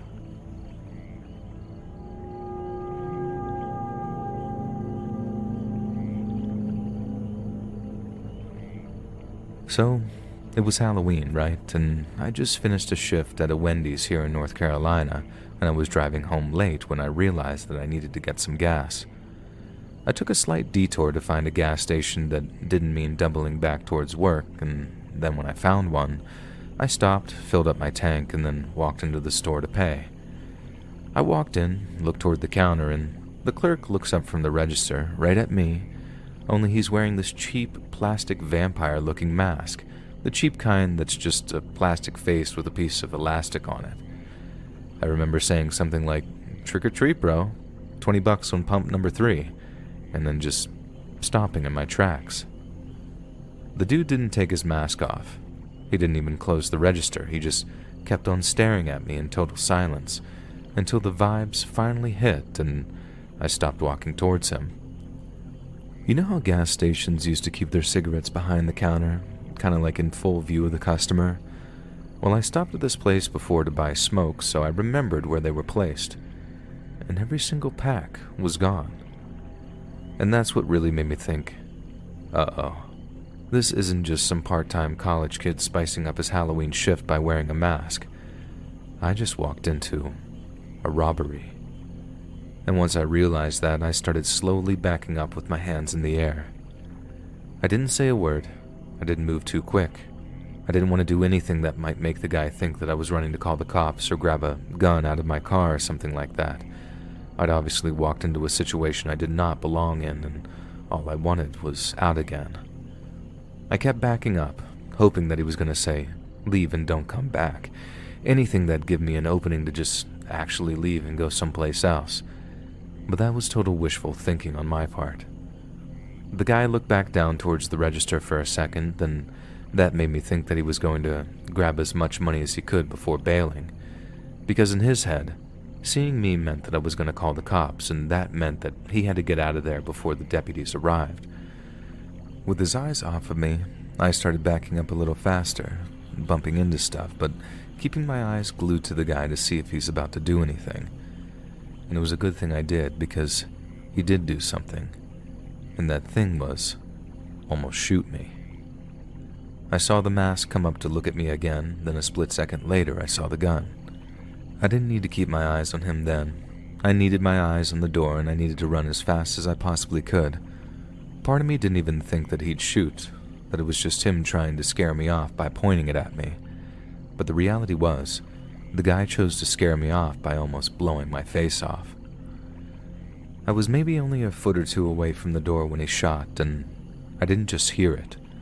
I felt it. I felt it zoom past my head, just behind it, and then shattered something to my left.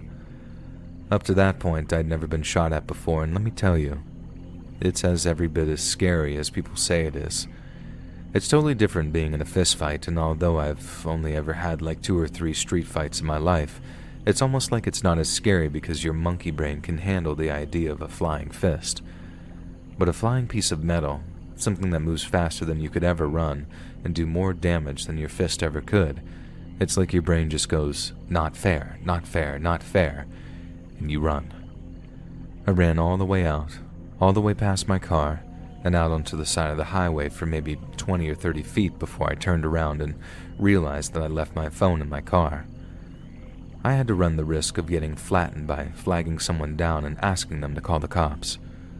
You gotta remember, this is after sundown. I have all dark shaded clothes on, and the section of highway we were on had cars that were traveling pretty fast. I basically had to wait for the slowest driver, then just wave my arms as wild as I could until it looked like they were slowing down.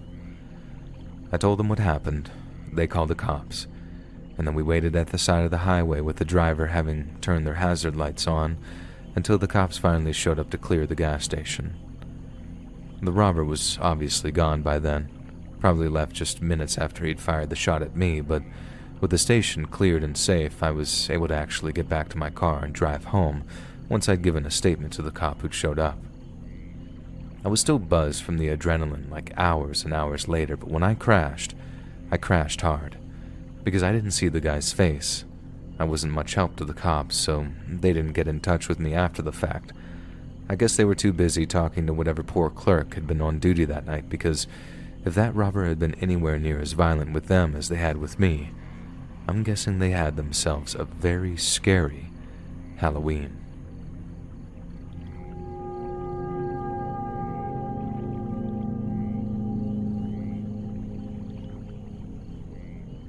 I tuned into one of your live shows a while back and heard that you have an email dedicated to receiving stories from everybody. And, well, I think I have one for you that you might be interested in hearing, and it's about the worst nights of my entire life. I don't know how long this is going to take me to write, because honestly I know it's going to bring up a lot of very unhappy memories. But at the same time, I think maybe writing it all up will be like a kind of therapy. I hope so anyway. Now, in total contrast, this story had to start by telling you about one of the best days of my life, and that's the day that I landed my first proper graduate job after uni. Getting that graduate job meant everything, as the nice fat pay slip at the end of the month was my ticket to getting a nice flat in a decent area. Obviously, the wage meant being able to afford all sorts of luxuries and amenities that were off limits as a student, but being able to move somewhere that wasn't party central 24/7 was definitely the thing that I was most excited about. That was sometime in late May of 2012, and I was ready to move out of the shared house that I was living in almost immediately. But then, instead of just moving into the first available flea trap, I decided to bide my time as much as I could possibly stand it and try to shop around for my dream flat. I was patient, painfully patient, but that patience paid off. I found a terraced rental house for about $750 a month. No bills or council tax included, which back then was a bloody steal considering the area it was in. The houses weren't massive, but the neighborhood was absolutely stunning. They were all little red brick houses with little yards and tiled pathways, and the way the streets wormed their way around an old Georgian cemetery made the place feel more like a small countryside village than a city suburb. There was an actual old-fashioned high street with a butcher and a baker. I was expecting to see a candlestick maker too at one point, but the organic vegetable shop and old ale pub made for very adequate replacements. It was a really exciting time in my life, the beginning of a new chapter, and for a few months, I was the happiest I think I'd ever been. I spent the last few weeks of summer sunning it in the back garden, then welcomed all the challenges of the autumn leaf litter with glee. It wasn't strictly my house, I know, but it certainly felt that way, for a while anyway. But then came Halloween. So that year, Halloween fell on a Wednesday, but then a week prior, there had been a load of leaflets posted through everyone's letterbox. All the neighborhood parents were invited to take their kids out trick-or-treating on Sunday, the 28th. It'd start just before sunset, last only an hour or two, and would be heavily supervised, but people were free to opt out and not just answer their doors if they didn't want to. But there was no way that I was opting out. I'd always loved Halloween growing up, especially trick-or-treating for all the obvious reasons. So the idea of getting to pass out some of the seasonal tradition was a very exciting one. I made sure to stock up on all kinds of chocolate variety packs and chewy sweets. Spent a bloody fortune, actually, and when the evening of the 28th came around, I'll admit to having an embarrassing amount of fun.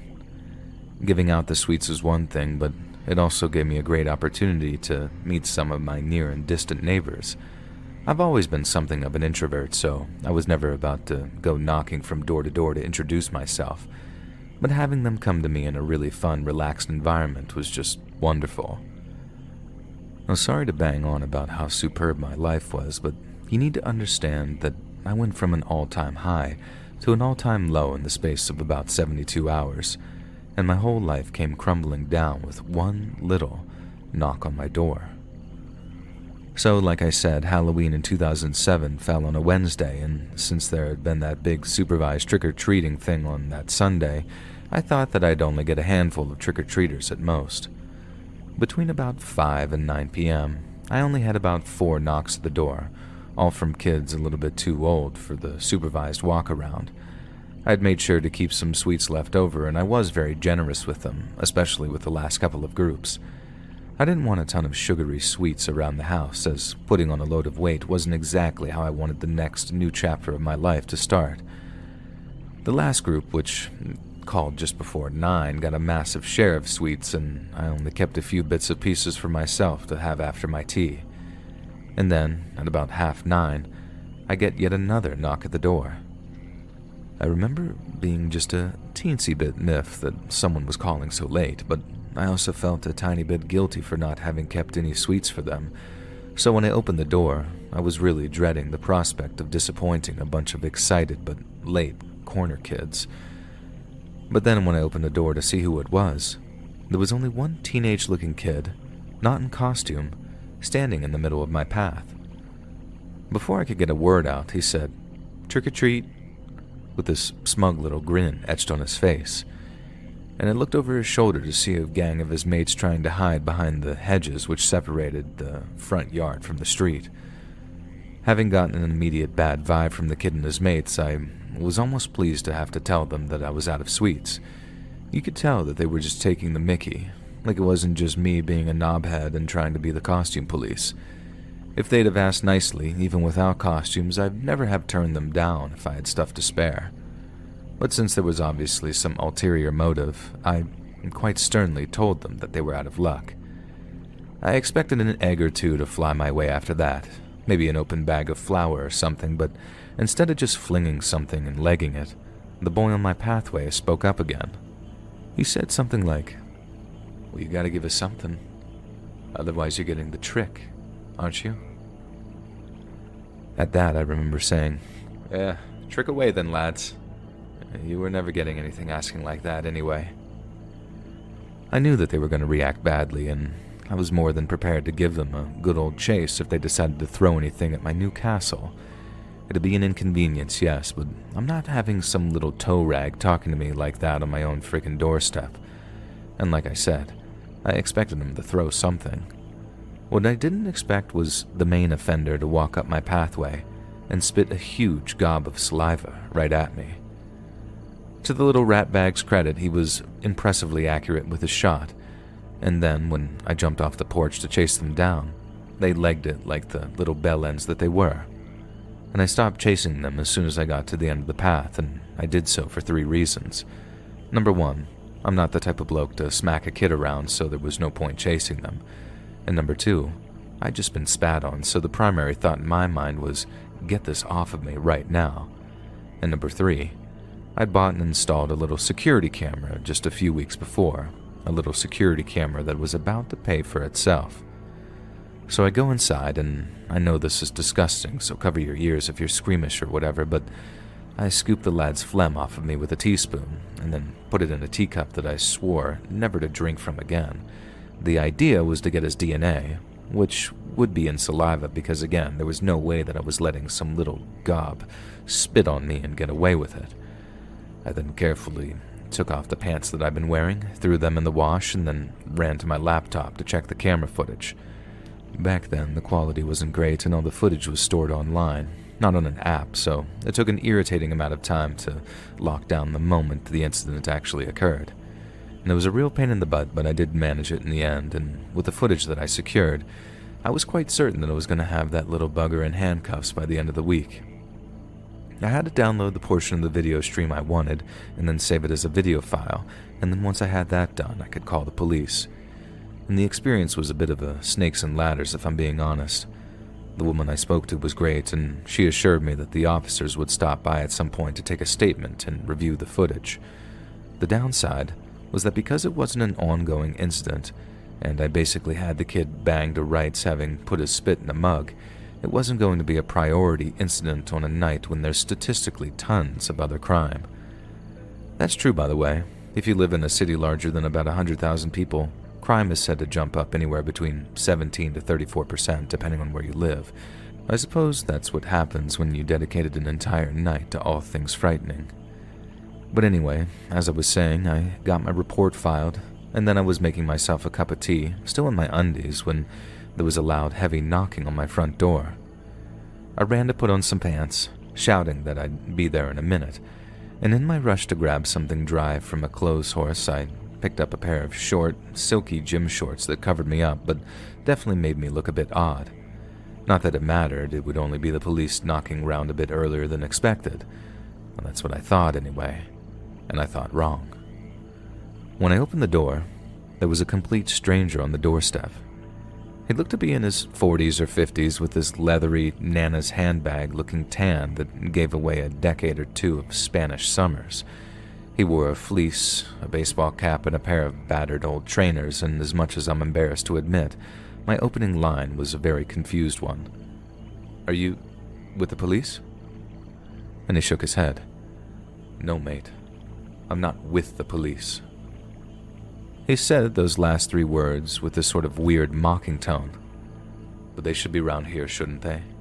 Looking for you."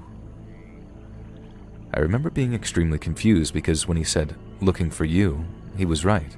The police should have been on their way around, so I just couldn't quite work out what he was getting at. I sort of rewound the conversation a bit, then asked him why he was there, and again, he returns with this really cryptic response.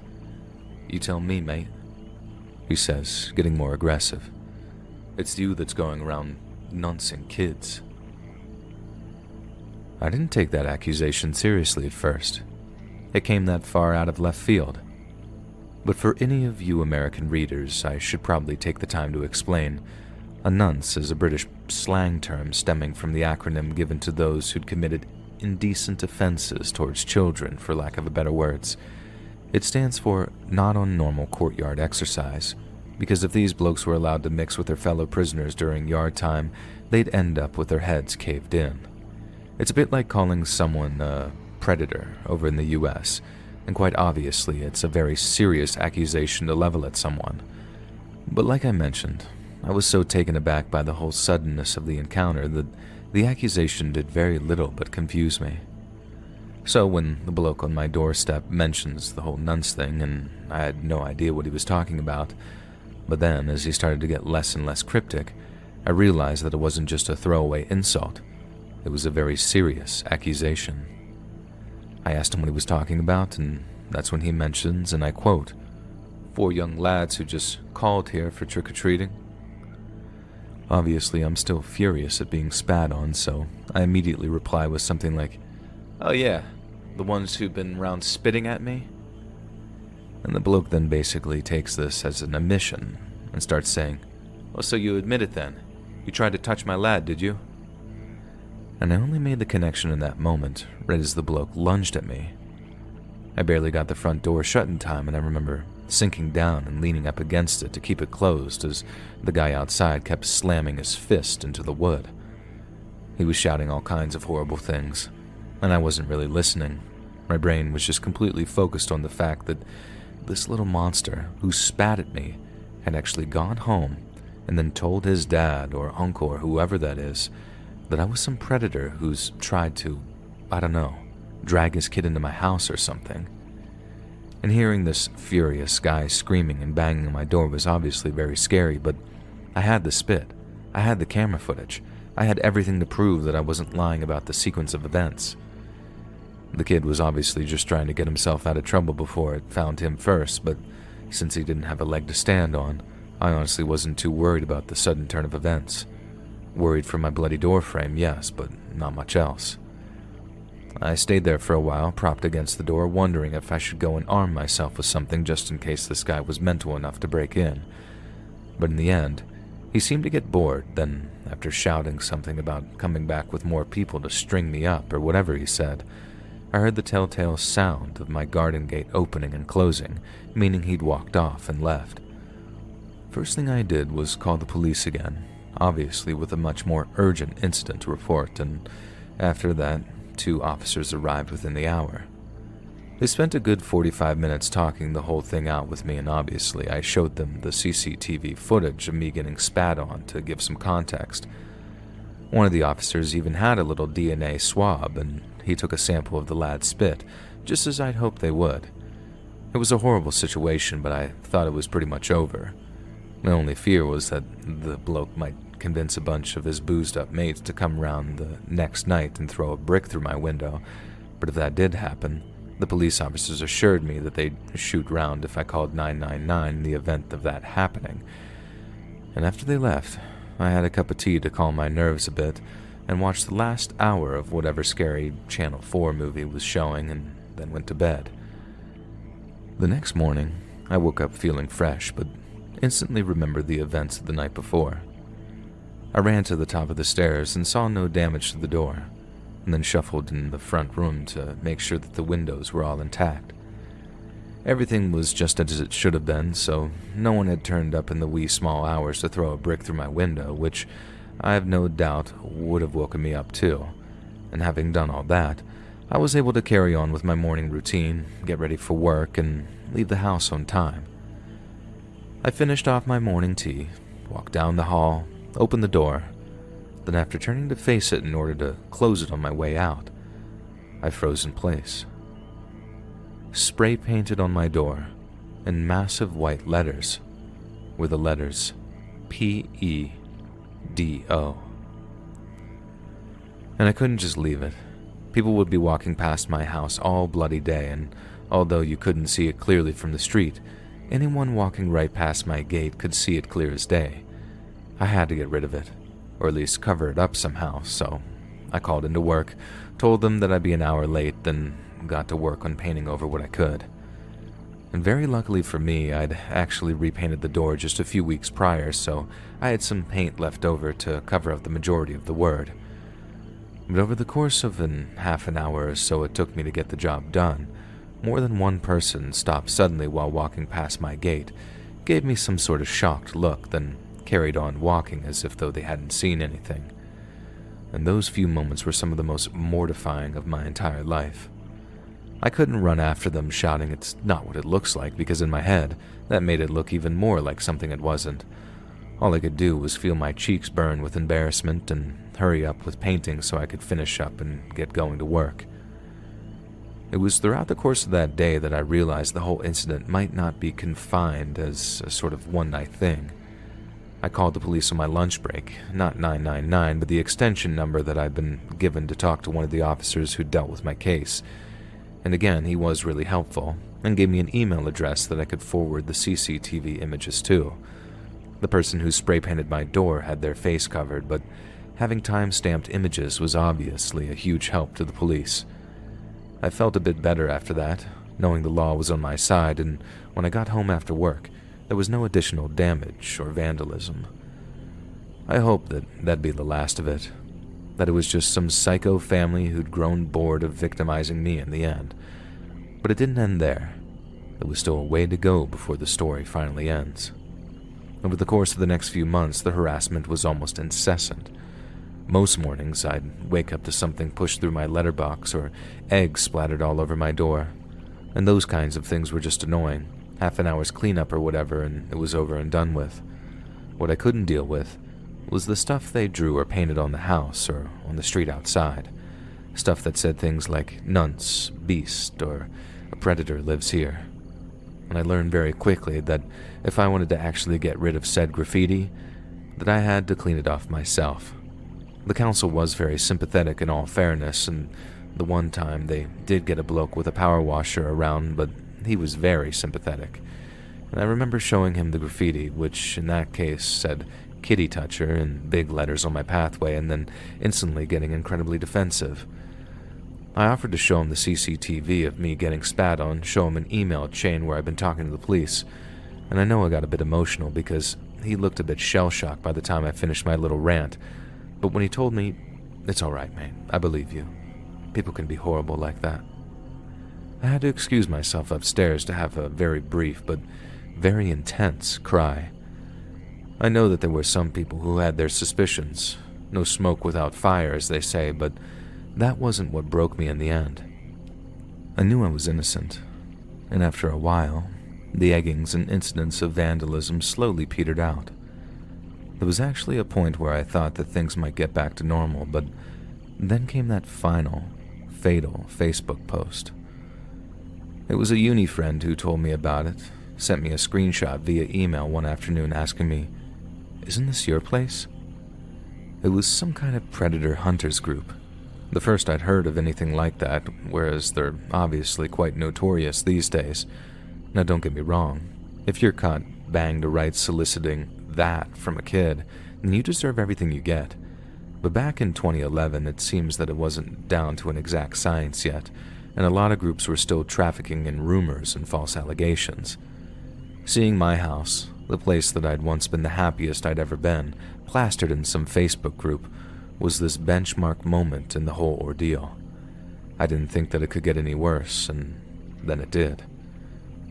There was some caption attached to the photo, and I can't remember the exact wording because I skim-read everything in this white-hot panic, but it basically suggested that I was going to be the target of a firebombing at some point in the next few weeks. One of the comments said something to the effect of, "Plenty of fireworks still going off this time of year. Be a shame if one landed on his house or flew through his letterbox." There were plenty more like that too, all calling for violence. Harassment was one thing, but this marked an intolerable escalation. I was no longer safe in my own home, and my dream was over. The same friend who shared the screenshot offered me his couch for as long as I needed it, but if I was going anywhere, I was driving back to my parents. I've been too afraid and ashamed to mention anything to them. I just internalized everything for weeks and weeks on end, and that same tactic had resulted in me hiding that outpouring from the council worker, and it had wreaked havoc on my own mental health. So, that's what I did. I did the one thing I'd never wanted to do from the day I moved away for uni and went running back to my mommy and daddy. I know now that that was the best thing to do. I mean, I was still so young at the time, just about to turn 26, and when I think, what a hell of a thing to go through at such a young age. Now, I won't go into much detail regarding the fallout of telling them what happened, but let's just say that going to live with them again for a bit was exactly what I needed. I was broken. I didn't realize it before I got there, but I was. I was physically, emotionally, and spiritually drained, and by that point, it made sense to just leave and start fresh somewhere else. I won't bore you with everything that came after. The landlord of the house made it impossible to get out of contract, and after a little bit of financial help from my parents and grandparents, for which I am eternally grateful for, I was able to get myself a completely fresh start. And by that point, it was entirely welcome, and as time went on, the trauma subsided and the memories began to fade. Not to say that I've completely forgotten about the whole thing. You never really let stuff like that go, and it always comes back strong every Halloween. But now, I'm happy to say that I've 95% made peace with what happened. I tried for a long time to think of a way to end this, and I haven't thought of a better way than this. My one big takeaway from what happened in the autumn and winter of 2012 is that no matter how bad things seem, there's always a light at the end of the tunnel. I see other people going through terrible things in their lives, and I just want to grab them and say, it's bad now, but it won't always be like this. Everything gets better with time, and you just need to find a way out. And I read a Churchill quote around that time, and one that said, when you're going through hell, keep going. And sometimes I think there's never been a truer word said than that.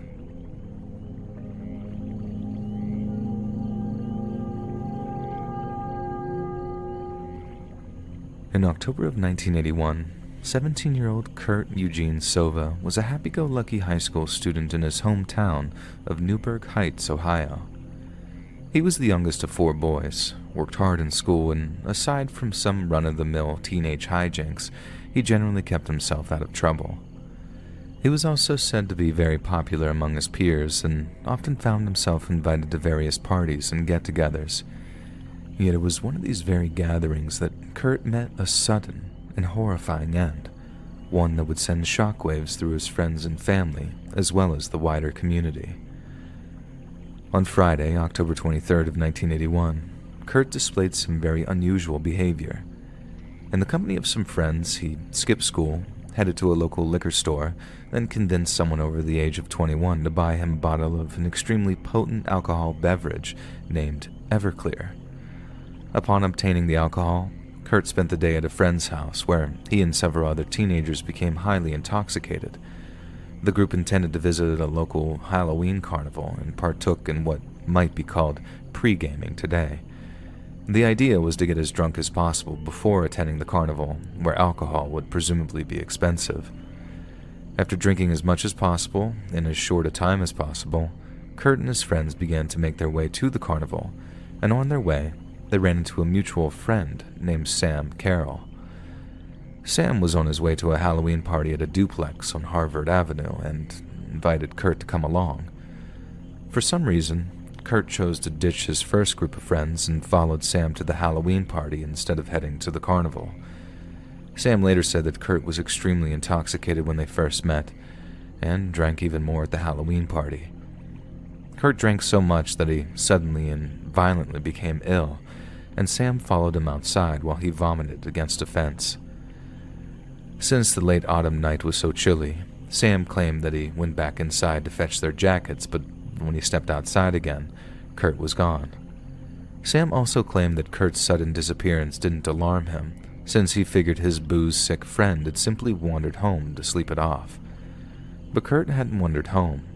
In fact, Sam Carroll was the last person to see him alive.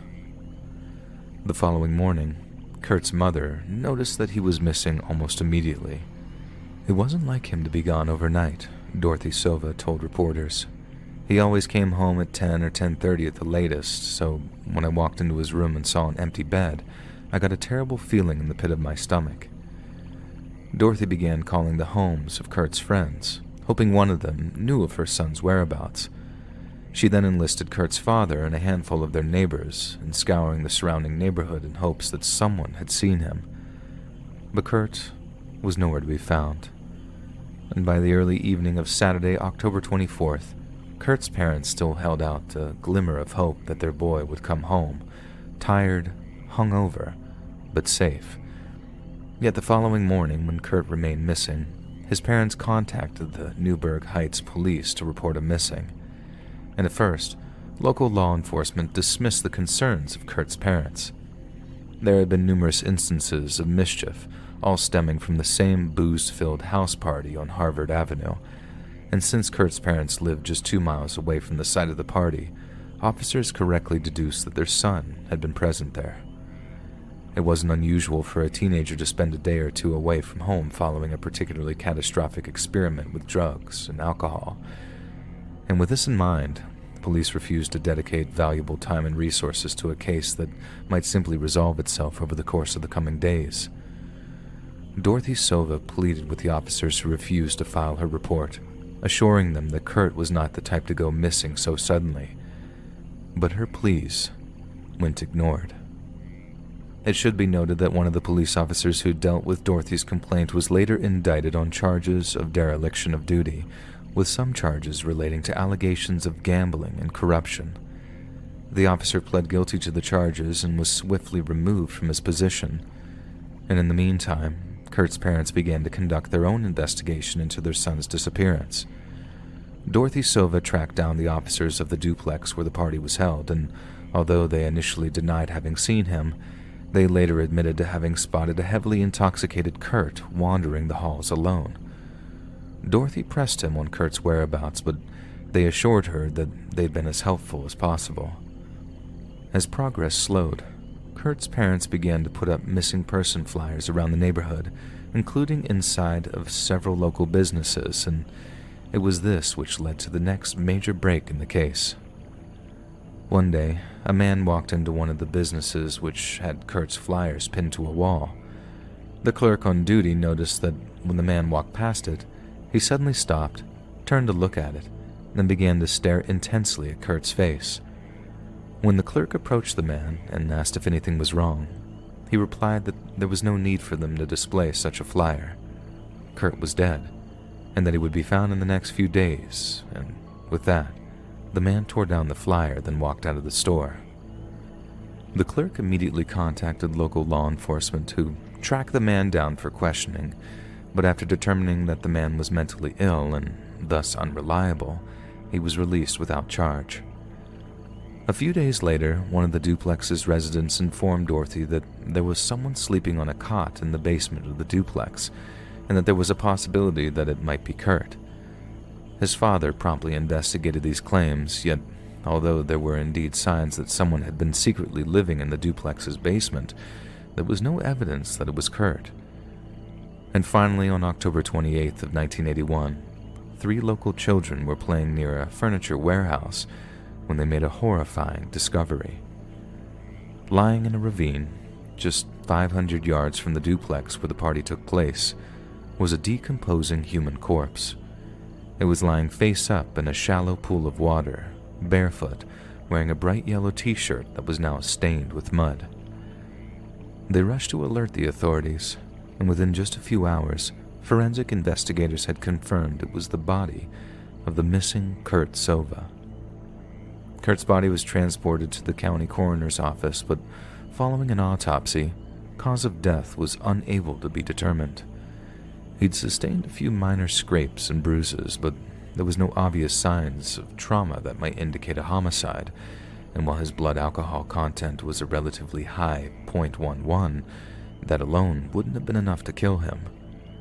In all likelihood, Kurt's death has been some kind of accident, but on further analysis, something had been frighteningly overlooked.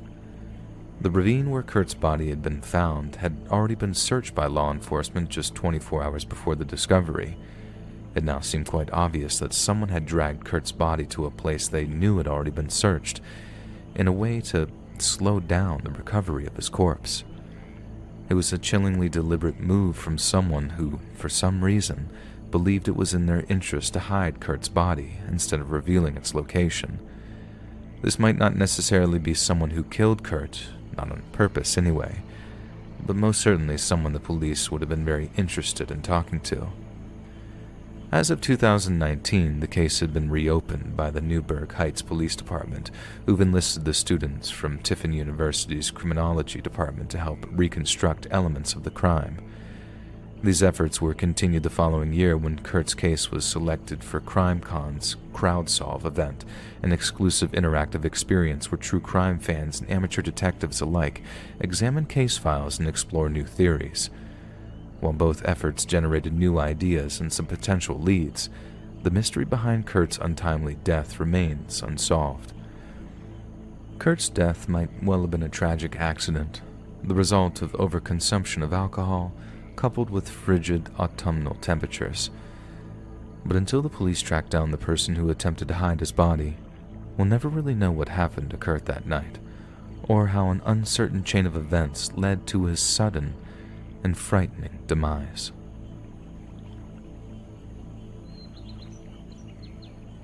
Hey friends, thanks for listening.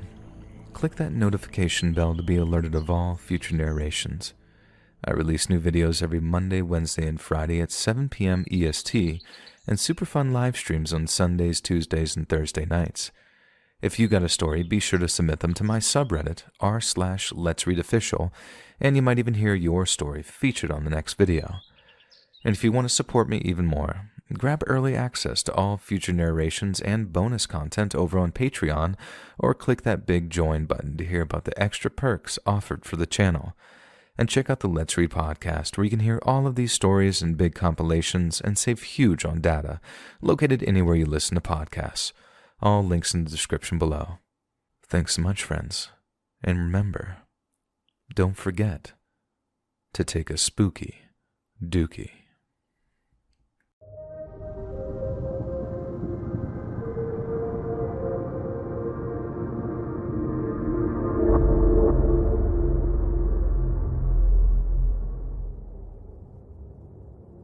On Thanksgiving weekend of 1950, a brutally frigid nor'easter storm was battering the coast of Massachusetts and was particularly harsh on the small town of Marblehead near Salem. Beryl Atherton, a 47-year-old elementary school teacher, had 25 years of service under her belt and was home alone with her dog Esky, a white Spitz who was her constant companion. Since the death of her father, Esky was about the only companion she ever kept, and Atherton was a self-described spinster with no close friends or family. It is said that her favorite pastimes was watching old movies, and she would drive to the movie theater in Lynn to catch a show, but always went alone. With the freezing winds lashing at her drab clapboard cottage on Sewell Street, Beryl ran a few final errands before her small town was due to be snowed under. She made a run to the grocery store to pick up vital supplies, including a few extra cans of food for Esky before she took a few bags of garbage out to the trash cans outside her home at around 6 p.m. that Saturday evening. When she did so, she spotted a young neighbor boy watching her from a window of his home. She gave the boy a wave, and this was the last time she was seen for a good few days. As predicted, Marblehead was completely snowed under through the course of Thanksgiving weekend, and it took until Monday, November 27th, for the town to dig itself out and resume normal activities. The town's milkman, known among the locals simply as Pint, called on Miss Atherton's home to deliver her milk. Usually speaking, Pint would just leave a person's milk delivery on their doorstep, but he knew that Miss Atherton was extremely thin and frail at barely 100 pounds and was concerned about her well-being after such a vicious snowstorm. So on this occasion he actually knocked on Miss Atherton's door to ensure that she was okay. He knocked once, but there was no answer. Then again, but there was still no answer. On a hunch, Pint tried the door handle and found that it was unlocked. He wandered slowly through Miss Atherton's home at first, calling her name, then walked into the kitchen, finding a scene that would take his breath away. Miss Atherton was lying on the floor, face up, in a pool of her own clotted blood, with Esky lying near her body, mewling in a considerable amount of pain. Pint screamed as he fled the house, careening to the home of one of Miss Atherton's neighbors and pleading with them to call the police. When the police arrived, they deduced that Beryl Atherton had been dead for days. On the kitchen tables were her brown paper grocery bags, still full of foodstuff she'd brought home on the last day she'd been seen alive by the curious neighbor boy, meaning that it had been only moments after this encounter that her murderer had pounced, and within maybe an hour of waving to the small boy, Beryl Atherton was lying in a pool of her own blood. She had several broken ribs and bruising around her throat where she appeared to have been strangled so hard that there was still fingernail imprints in her cold, dead flesh.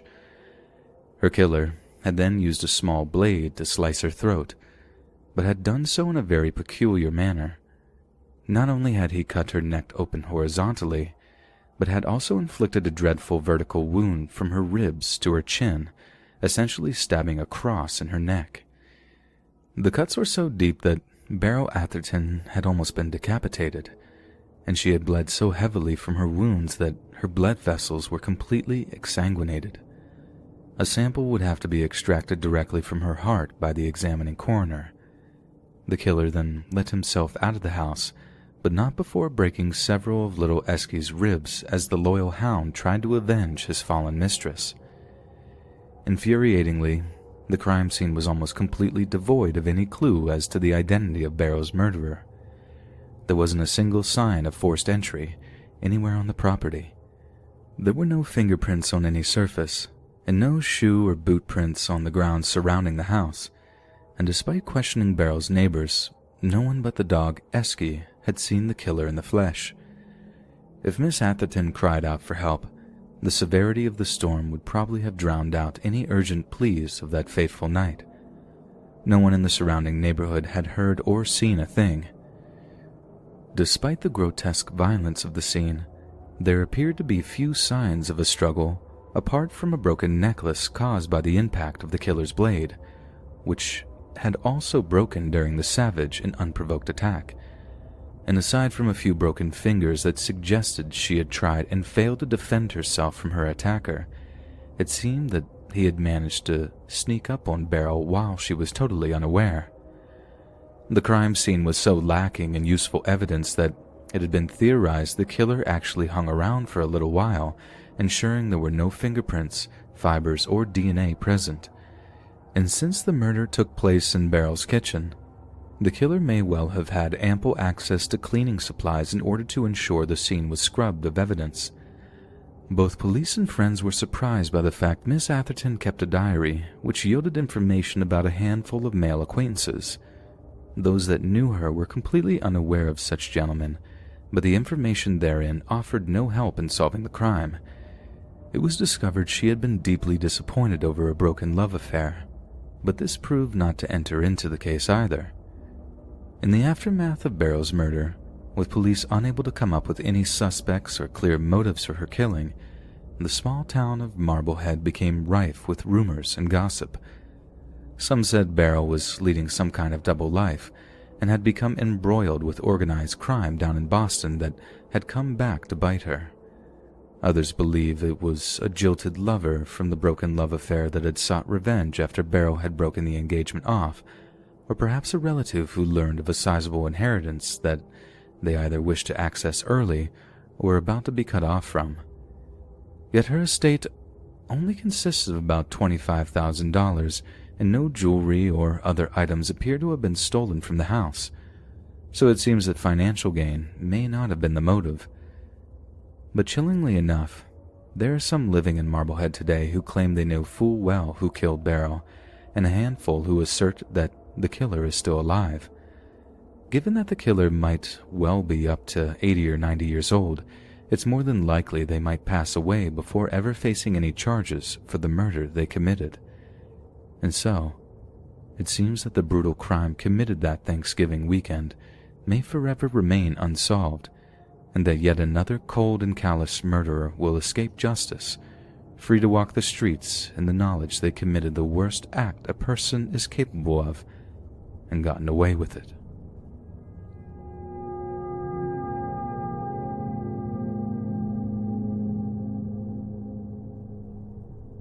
Martha Jean Lambert was born on March 26, 1973, to Howard and Margaret Lambert in St. Augustine Beach, Florida. Martha Jean was an extremely popular young lady among her peers and greatly enjoyed spending quality time with her many friends and family members. Those that knew her often described her as kind and shy, saying she had a generally happy demeanor, but despite this, her home life was not great. Her father, Howard, was an abusive, raging alcoholic with a fierce and volatile temper, and her mother, Margaret, could often be heard arguing with him when he came home drunk from various bars around St. Augustine.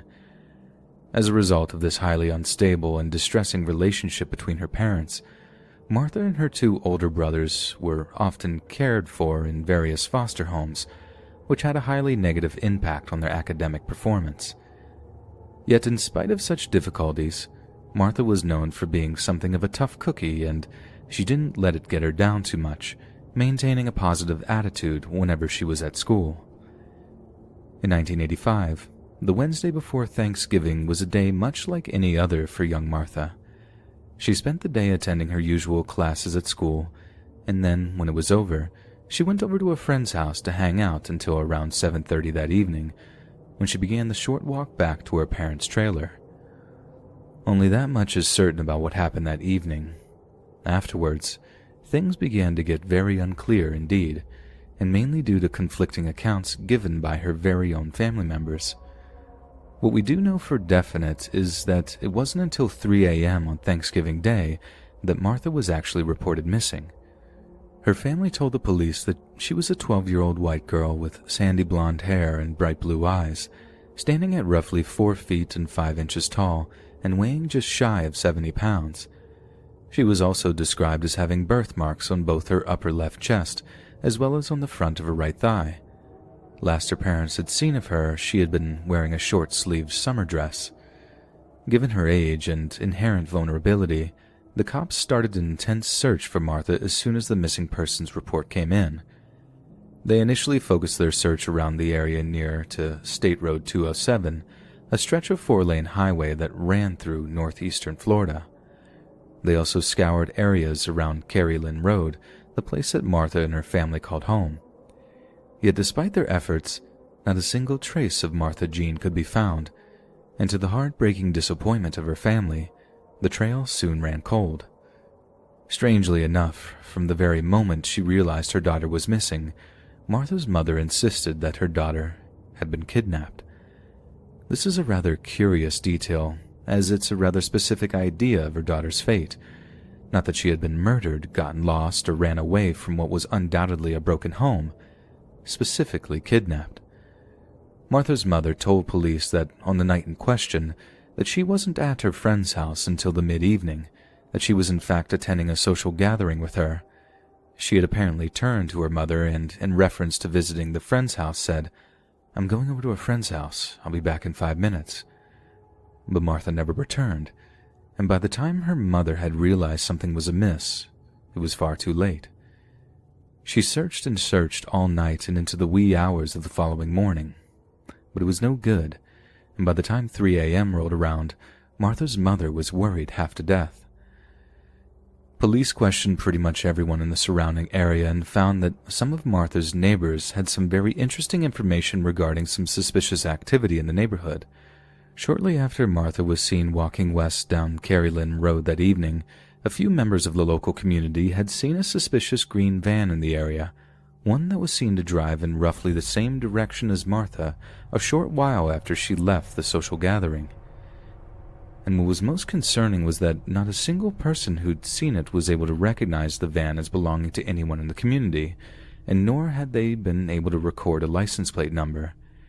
Conflicting with his mother's account, Martha's brother David told the police that he and his sister were having dinner together that night during the time just before she disappeared. He mentioned that she had gotten up from the table and walked out of the house, refusing to tell him where she was going before she climbed into the passenger seat of a black sedan. Yet police were forced to dismiss Martha's brother's claims in the face of other more consistent accounts, yet were continuously flummoxed as to why the boy had given them such a strange, fabricated version of events. Despite her mother's insistence that she had been kidnapped, police originally assumed that Martha was a runaway due to the violent and volatile situation between her parents. But it only took a small amount of speculation and investigation for them to conclude that there was most likely some degree of foul play involved in her disappearance that had most likely ended in her murder. However, not a single suspect had been named as her kidnapper, and there have never been any arrests regarding her disappearance. Essentially, Martha walked off that night from somewhere and basically vanished from the face of the earth. A few days after she had initially disappeared, a handful of police officers scoured a wooded area behind the family's trailer for any sign of her, but again, nothing was found. Detectives also put a substantial amount of man-hours into searching for Martha's remains around the area where the Florida Memorial College once stood, but once again, nothing was found. It confounded them. All the places where it was thought she may have either run off to or been dumped were completely devoid of clues. As a result, it was assumed that Martha's mother had been correct in her assertions, and that Martha had indeed been kidnapped by someone who wasn't part of her extended family. Many missing person agencies in the United States still classify Martha's case as a non-family abduction to this day. Yet despite this, police say there is absolutely nothing to back this up, that there is no evidence of abduction, and the green van theory, the one that neighbors claim they saw, has never been substantiated. The one real discrepancy with the whole case is the fact that Martha's older brother, David, seems to have lied about what happened that night. As a result, for a while he actually became the closest thing the investigation ever had to a serious suspect, based on the fact that there were obvious lies being told, and that his story seemed to change in its details on a few different occasions. As was previously mentioned, David claims that he saw Martha get into a black sedan that evening after they had dinner together, but he later changed his story to say that she had simply left to visit the local convenience store and then never returned home. Due to these inconsistencies, investigators suspected that, although David might not have murdered her, there was definitely some information that he knew that he was not entirely forthcoming with. After all, he was only 14 years old at the time of her disappearance, and may not have been capable of cold-blooded murder. However, in the year 2000, when David was 29 years old, he approached local law enforcement with an outrageously shocking claim. He confessed to killing his sister and told officers that he had disposed of her body in a coquina mine located on Holmes Boulevard. Yet when the police searched the mine, there was no human remains to be found, nor any signs that anyone had been hurt or murdered there at all, which meant that despite his apparently full and frank confession, there was simply not enough evidence to charge David with his sister's murder. But then again, in 2009, David tried to convince the cops that it was in fact him that had murdered his sister, but changed his story from the version he had given 9 years previously. This time around, David claimed that he and Martha had been playing together on the grounds of the then derelict Florida Memorial College building, having left their parents' trailer after a drunken argument had broken out over an overcooked Thanksgiving turkey. David said once they were tired of playing, they walked to a nearby convenience store to purchase refreshments. It was at the store that they began to argue over a $20 bill that David had nabbed from his mother's purse. When the argument peaked, Martha slapped David across the face. David then told police that he had retaliated by shoving her, which caused her to fall backwards in an awkward fashion, smashing her head on a piece of metal as she fell. David panicked, called for help, but after seeing that no one was around to help, dragged his sister's body back to the grounds of the old college before burying her in a shallow grave. Once again, such a detailed confession warranted investigation, but just like the previous occasion, there was absolutely no evidence found to support it. But since the college buildings were demolished in the mid-90s and the grounds excavated, there's every chance that her body could have been lost among the debris as it was being disposed of. However, when Martha's mother was asked if she believed that David had murdered her, she completely rebuked the idea. Even in the face of such an apparently frank confession, David's mother insisted that David often told lies in order to get attention, and doubled down on her claims that some kind of outsider was responsible for Martha's disappearance. Whether or not it was a result of direct pressure from his mother, David ended up retracting these previous confessions, admitting that he had completely fabricated the stories so that law enforcement would give up the search for Martha and declare the case closed. He went on to admit that he'd suffered from intense emotional and mental problems, and it was these that made him outright lie about his involvement in his sister's disappearance, now denying that he had anything to do with it. As of November 2020, almost 25 years to the day since she disappeared, Martha Jean Lambert's disappearance remains completely unsolved, and no human remains had ever been discovered. There are only really two main theories regarding her disappearance, which revolve around the idea of abduction or her brother accidentally killing her. But as previously stated, there is very little evidence to support either theory, and so logically, neither can be fully supported since there have been no arrests or charges. But that doesn't stop many from insisting that David's confession is so detailed and believable that we can't simply dismiss his stories, even though they seem to shift in their details over time. Essentially, the one person whose story deviated may have just allowed a drip of information over time, unable to quite face the truth himself. Then, overcome with guilt 15 years after the murder, he came forward to give a full and frank account of what happened that night. After he did so, David's mother, not wanting to lose 2 children to the same incident, may well have convinced him to retract his confession so that he wouldn't end up rotting in prison. On top of that, the statute of limitations from manslaughter had expired by the time he made his first confession, which raises the question, is that simply a coincidence, or was it a well-timed attempt to both clear his conscience while avoiding any actual punishment for his actions? Either way, it is pure speculation, and the case may truly be that we will never, ever know what really happened to Martha Jean Lambert that Thanksgiving night. And it is a truly terrifying thought that a young girl can simply vanish from the face of the earth, with no closure for her friends, family, or society as a whole.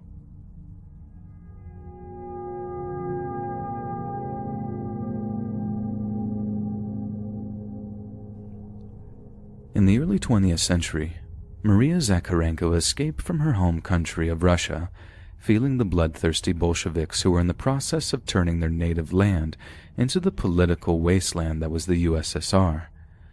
She escaped over the border to China, who at that time had yet to be consumed by communism, as a temporary stopover on her way to the United States. However, it was in China that the superstitious Maria consulted a fortune-teller, wishing to get an idea of what her journey had in store for her. The Chinese fortune-teller gave Maria some very good news indeed, telling her that not only would she successfully make it to the United States, but that she would give birth to a daughter whose beauty would become globally renowned, but that under all circumstances she should avoid so-called dark waters. Then, after making it all the way to San Francisco, Maria gave birth to a daughter on July 20th, 1938, naming her Natalia Nikolaevna Zakharenko. Natalia would gain the fame that the fortune-teller had predicted, but would be known by another name entirely. That name was Natalie Wood. Natalie's mother essentially groomed her for stardom from the time she learned to walk and talk.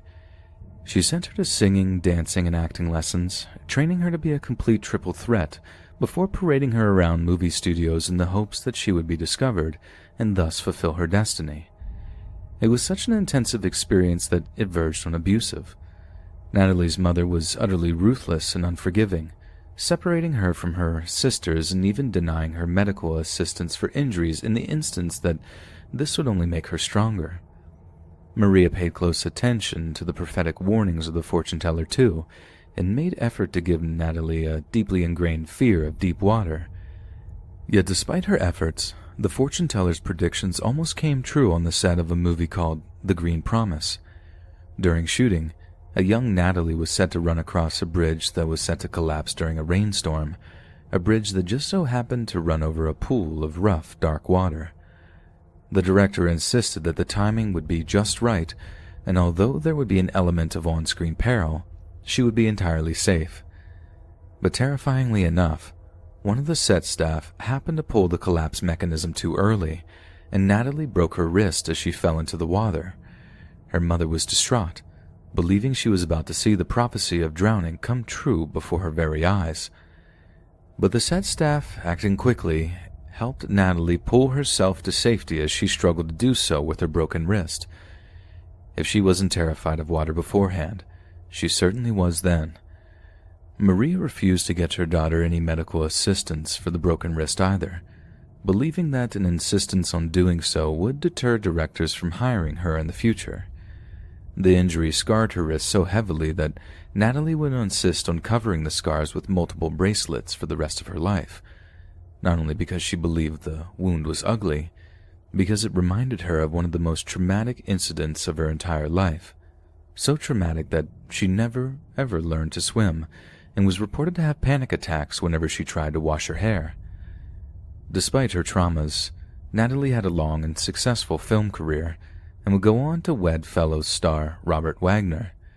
They had a rocky relationship and actually got divorced and remarried before having their one and only daughter, Natasha.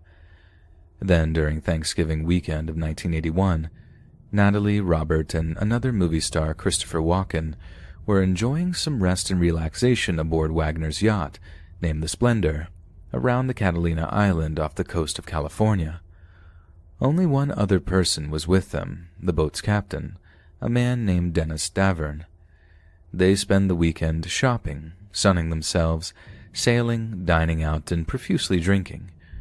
On the night of November 27th, 1981, after yet another evening of heavy drinking, an argument between Natalie and Robert broke out, one that grew so intense that Natalie demanded that Captain Davern take her ashore on the small dinghy that was kept on board the Splendor. The pair then spent the night in a hotel before returning to the boat the following morning, when Natalie and Robert apparently talked things out and buried the hatchet. The following night, Robert, Natalie, Captain Davern, and Christopher Walken went ashore to dine at a restaurant called Doug's Harbor Reef. Here they continued their stint of heavy drinking, reportedly ordering 2 bottles of wine, 2 bottles of champagne, and numerous daiquiris, with one of the waiting staff reporting that they barely touched their food. The 4 people were so intoxicated that the restaurant manager reportedly called harbor security to ensure that they made it back to their boat safely. That night, according to Captain Davern, Robert Wagner and Christopher Walken argued violently over politics, as well as the direction that Natalie's career should take. He has since stated that the argument grew so violent that one of the men threw an empty wine bottle at the other before Natalie had to get involved to separate the pair. The argument then shifts to one between Natalie and Robert, with Natalie apparently telling Robert that she'd had enough before retiring to her room for the night. At around 3:30 a.m. the next morning, on November 29th of 1981, a ship-to-shore call was made from the Splendor, one in which Captain Davern reported to the U.S. Coast Guard that Natalie Wood was missing. A search begins, one that ended just a few hours later at around 8 a.m., when Natalie Wood's drowned body is found, floating near the ship's inflatable dinghy. The very same one she had used to escape the boat just 2 days prior. She was wearing nothing but a nightgown, a pair of socks, and a jacket. An autopsy showed that she had a blood alcohol content of 0.14%, almost double the legal limit for driving. There was also evidence that she had taken a rather large amount of powerful painkillers in the time before her death.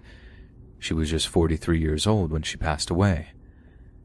Amazingly, on the day she died, Robert Wagner is not intensively questioned by police. It's only a few days later that the 3 men who were on the boat that night are brought in for questioning, and when they are, each tells a suspiciously similar story that details the evening's events.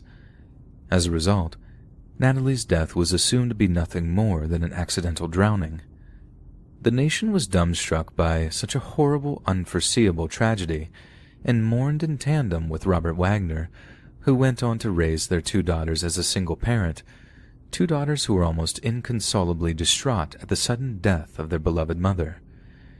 Natalie's death seemed to remain an open and shut case for an entire 30 years, until a shocking revelation turned public attention back onto the situation. Captain Dennis Davern, the man who had been captaining the Splendor that night, broke his silence on the case and came forward to state that he had in fact lied to the investigating law enforcement. The nation was shocked to hear that the argument that night between Walken and Wagner had not actually been rooted in politics, but the suspicion that Walken had been secretly flirting with Natalie whenever Robert Wagner's back was turned. Davern said that the incident with one of the men throwing an empty bottle of wine at the other was actually Wagner, hurling the glass bottle at Walken in a rage as he barked out, "What are you trying to do? Screw my wife?" As was previously mentioned, the argument then shifted to one between Wagner and Natalie after Walken had retired to his room, but then when Natalie had tried to do the same and retire to bed, Robert Wagner had followed her to continue the argument. Then, sometime later, Wagner stormed up to Captain Davern, sweating and panicking, and told him to turn off all the boat's lights and ignore all onshore calls that came into the boat. In the aftermath, Davern claimed that Wagner kept him confined to his quarters in order to prevent him from giving a statement to the police, then held an impromptu meeting in which he ordered Walken and Davern to keep quiet about the arguments and to essentially give false statements to the police. In light of such statements, police reopened the investigation into Natalie Wood's death in the year 2012. A re-examining of the information gleaned from her autopsy had one coroner declaring that she had died as a result of drowning, but also from other undetermined factors. Then, in 2018, Wagner was officially named as a person of interest in Natalie Wood's death. Natalie's sister, Lana, came out and gave a media interview, stating that she believed Captain Davern's claims to be true, and had even confronted Wagner on the day of Natalie's funeral in an attempt to get him to reveal what had actually happened that night. This culminated in an appearance on the popular TV show Dr. Phil, in which Lana and Davern publicly accused Wagner of being solely responsible for Natalie's death. However, Lana was keen to make it clear that she didn't believe it to be outright murder, and that she didn't believe Wagner ever really intended to kill his wife, but either became lost in his rage during a heat-of-the-moment decision, possibly denying Natalie help when she had fallen into the water while trying to leave the boat to go ashore, just as she had done just 2 nights previous. Despite the accusations from her sister, Natalie's 2 daughters, Natasha and Courtney, stand by their father's versions of events, saying he had done all he could to preserve their mother's legacy. Courtney is not even Robert's biological daughter, but adores him so much that she has even taken on his surname, potentially as a sign of loyalty and respect. She personally believes and has publicly stated that Captain Davern is a fabricator, one who simply wishes to make a name for himself, exploiting her mother's death for monetary gain, and these claims do carry some weight to them. For example, Davern not only took 30 years to come forward with his accusations, but was also, by his own admission, extremely drunk on the night in question. His story has apparently changed multiple times throughout the years, leaking seedy gossip to tabloid journalists the entire time. He had also written a book about the events of the night in question, one which has been analyzed and debunked by numerous people who assert that Davern's version of events are extremely spurious. When asked about Davern's claims, Robert's biological daughter, Natasha, has reportedly said, "He is somebody who I cannot even dignify with a response because he's so undignified." As for Christopher Walken, the only other person aboard the Splendor that evening, he hasn't spoken much at all about the incident, keeping suspiciously quiet over the years. When asked about how he felt regarding the reopening of the case, he reportedly said, "I don't know," having previously said that he firmly believed Natalie's death to be a tragic accident. In conclusion, it's not entirely out of the question that an extremely intoxicated Natalie might have tried to use the very same dinghy she had used a few nights previous. In doing so, she could have simply fallen into the water and drowned while the other people on board were either too drunk to respond to her cries or simply below deck and unable to hear her entirely. Yet it's also scarily feasible that a jealous husband had discovered her infidelities, either perceived or real, thrown her into the sea in a rage, and simply used his influence or outright threats to cover up the murder. It has been 39 years since Natalie's tragic death, and we are still no closer to knowing the entire truth as to what happened to her that night. And it's not only her family and friends that deserve concrete answers, but society as a whole. Have we had a murder walking among the Hollywood elite for the past 40 years or so? Or has an innocent man been subjected to a campaign of slander when he should have been given room to heal? Whatever happened that Thanksgiving weekend, one thing is painfully clear: that the dark prophecy told to Maria Zakharenko by the Chinese fortune teller in the early 20th century did actually come true, and it was indeed dark waters that became the undoing of the young woman who came to be known to the world as Natalie Wood.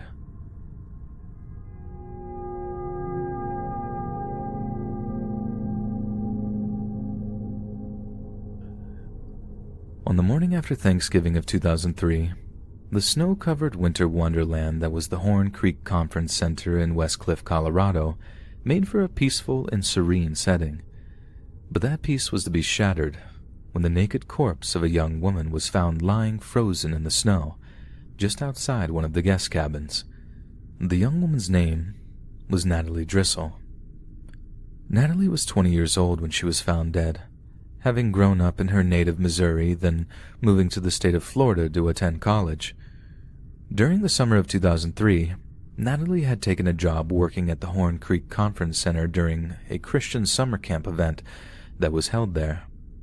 It was here that she had met her boyfriend, who had a full-time job there, and it was during the Thanksgiving break of 2003 that she decided to make the journey back up to Colorado to visit him. With the couple opting to stay in separate guest cabins for the duration of their trip, given the pious nature of their location. The couple spent Thanksgiving together, taking romantic walks around the snow-covered campgrounds, hand in hand. Afterwards, Natalie's boyfriend dropped her off back at the cabin shortly after midnight of Friday, November 28th, so that she could get some rest. But the next morning, the boyfriend went back to the very same cabin to check up on her, yet found that she wasn't there. He looked around a little and was disturbed to find footprints in the snow leading away from the cabin, one that had obviously been made by someone's bare feet, given the shape and size. This must have sent him into a panic, wondering what could have frightened his girlfriend so much that she fled into the freezing night in nothing but her bare feet. He followed the tracks for a short while, into a wooded area around 200 yards from the camp's conference building, before finding her body lying in the snow at around 8:50 a.m. But Natalie wasn't just barefoot. She was completely naked. Her exposed arms and legs were all scratched up and bruised, and by the time her boyfriend found her body, rigor mortis had set in. She was completely stiff, like a wax model, and must have been extremely traumatizing for him to see someone he loved so dearly in such a terrible state. Custer County Sheriff Fred Jobe said There was only a single set of prints that had led them to Natalie's body, meaning she had not been pursued by anyone in the moments before her death. He also said that the pattern of her footprints appeared to be erratic, as though she had been wandering through the area in a daze before she had collapsed. It was also judged that given the state of rigor mortis she was in, that she had actually died very soon after being dropped off the back of the cabin, maybe only 15 to 20 minutes after her boyfriend had departed. An autopsy was performed over at the El Paso County Coroner's Office on November 30th, with the conclusion being that Natalie appeared to have been in a completely healthy state before she had died. Given that there were pine needles in her hair, with dirt and abrasions on her face and shoulder, and coupled with the chaotic patterning among her footprints, it appeared that Natalie had actually ran into one or two trees as she fled her cabin. Evidence of such injuries included, among other things, linear scratches on her forehead, cheeks, neck, chest, abdomen, and legs, small contusions just above the trachea on her right cheek and to the right of her chin, and purple contusions on her left forearm, hand, and wrist.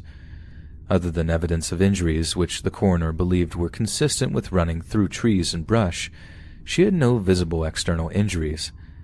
It is also interesting to note that the autopsy showed that there were no internal injuries to her brain, so we can safely rule out there being some kind of hemorrhage or tumor being to blame for Natalie's strange behavior.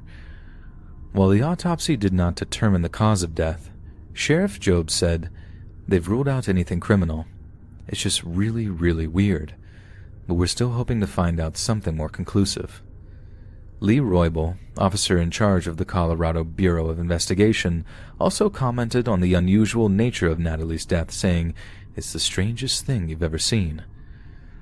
Although there could be no definitive answers as to why or how Natalie had died, the coroner was forced to conclude that she had ultimately died from a phenomenon known as excited delirium. She had absolutely no traces of narcotics or alcohol in her system when she died, and despite not being able to give a concrete conclusion that she had died of excited delirium, he listed 6 main factors that had caused him to reach such a decision. The first and main point being that she had been found completely naked, having not been obviously pursued by anyone. There was also no internal injuries at all, and so no obvious way of telling how she had died.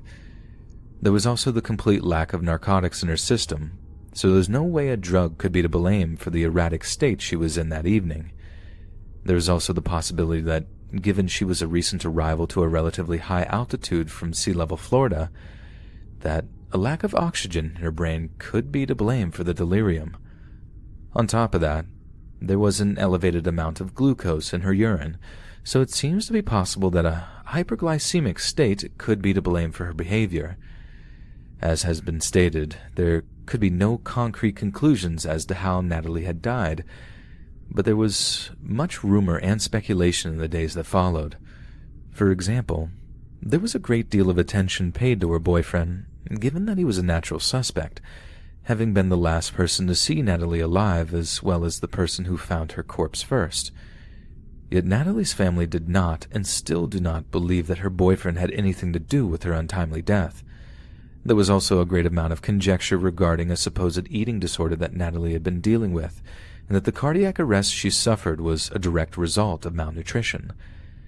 Given the mysterious circumstances and plethora of different theories put forward to explain Natalie's death, it is almost impossible to decide on a definitive explanation as to how or why she passed away. What's clear is that she had absolutely no history of mental illness, had no history of drug use, and was in perfect health right up until that Thanksgiving weekend. Yet suddenly, she appears to have had some kind of psychotic break for no obvious reason at all. One moment her boyfriend was dropping her back at the guest cabin and she was perfectly normal. The next she had stripped naked and was sprinting through the snow-covered woods in the dark at such a speed that she collided with tree trunks as she ran, with the whole episode ending in her dropping dead just a few hundred yards away from where she was staying. We have to admit, the situation is truly and terrifyingly bizarre, with the information at hand raising many more questions than it answers. Although the coroner gave the explanation of excited delirium, it has proved to be a controversial diagnosis. The condition known as excited delirium is not recognized by the World Health Organization, the American Psychiatric Association, or the American Medical Association, and therefore not listed as a medical condition in the Diagnostic and Statistical Manual of Mental Disorders. The UK Independent Advisory Panel on Deaths in Custody suggests that the syndrome should be termed sudden death and restraint syndrome in order to enhance clarity. Examples of deaths due to the condition are found primarily in restraint or attempted restraint situations, while medical preconditions and symptoms attributed to the syndrome are far more varied. In which case, can we even place any credence in such an explanation? And if we dismiss it entirely, we are left with a gaping hole in Natalie's story in trying to explain just how she had lost her life. But still, is it possible that Natalie encountered someone, or something, in or around that cabin that gave her such a fright that it could have triggered a highly panicked state that could have been confused with so-called excited delirium? And if so, just what was it that she encountered? Could it have been some kind of twilight creeper who posed such a terrifying threat that Natalie abandoned all reason and logic, deciding it better to run naked into the snow in order to escape such a threat? Or perhaps it was something far worse, a large, wild, aggressive animal perhaps, that wasn't about to display that same kind of subtlety and was about to smash its way into the cabin to devour her. It's unclear what caused such a state of fear that night, but one thing is clear in abundance, that we will never know what exactly happened to Natalie Drissel, and that we'll have to accept that here we are, walking the earth, knowing that at any moment we too could simply fall down dead from some mysterious ailment that leaves our loved ones as baffled as they are heartbroken.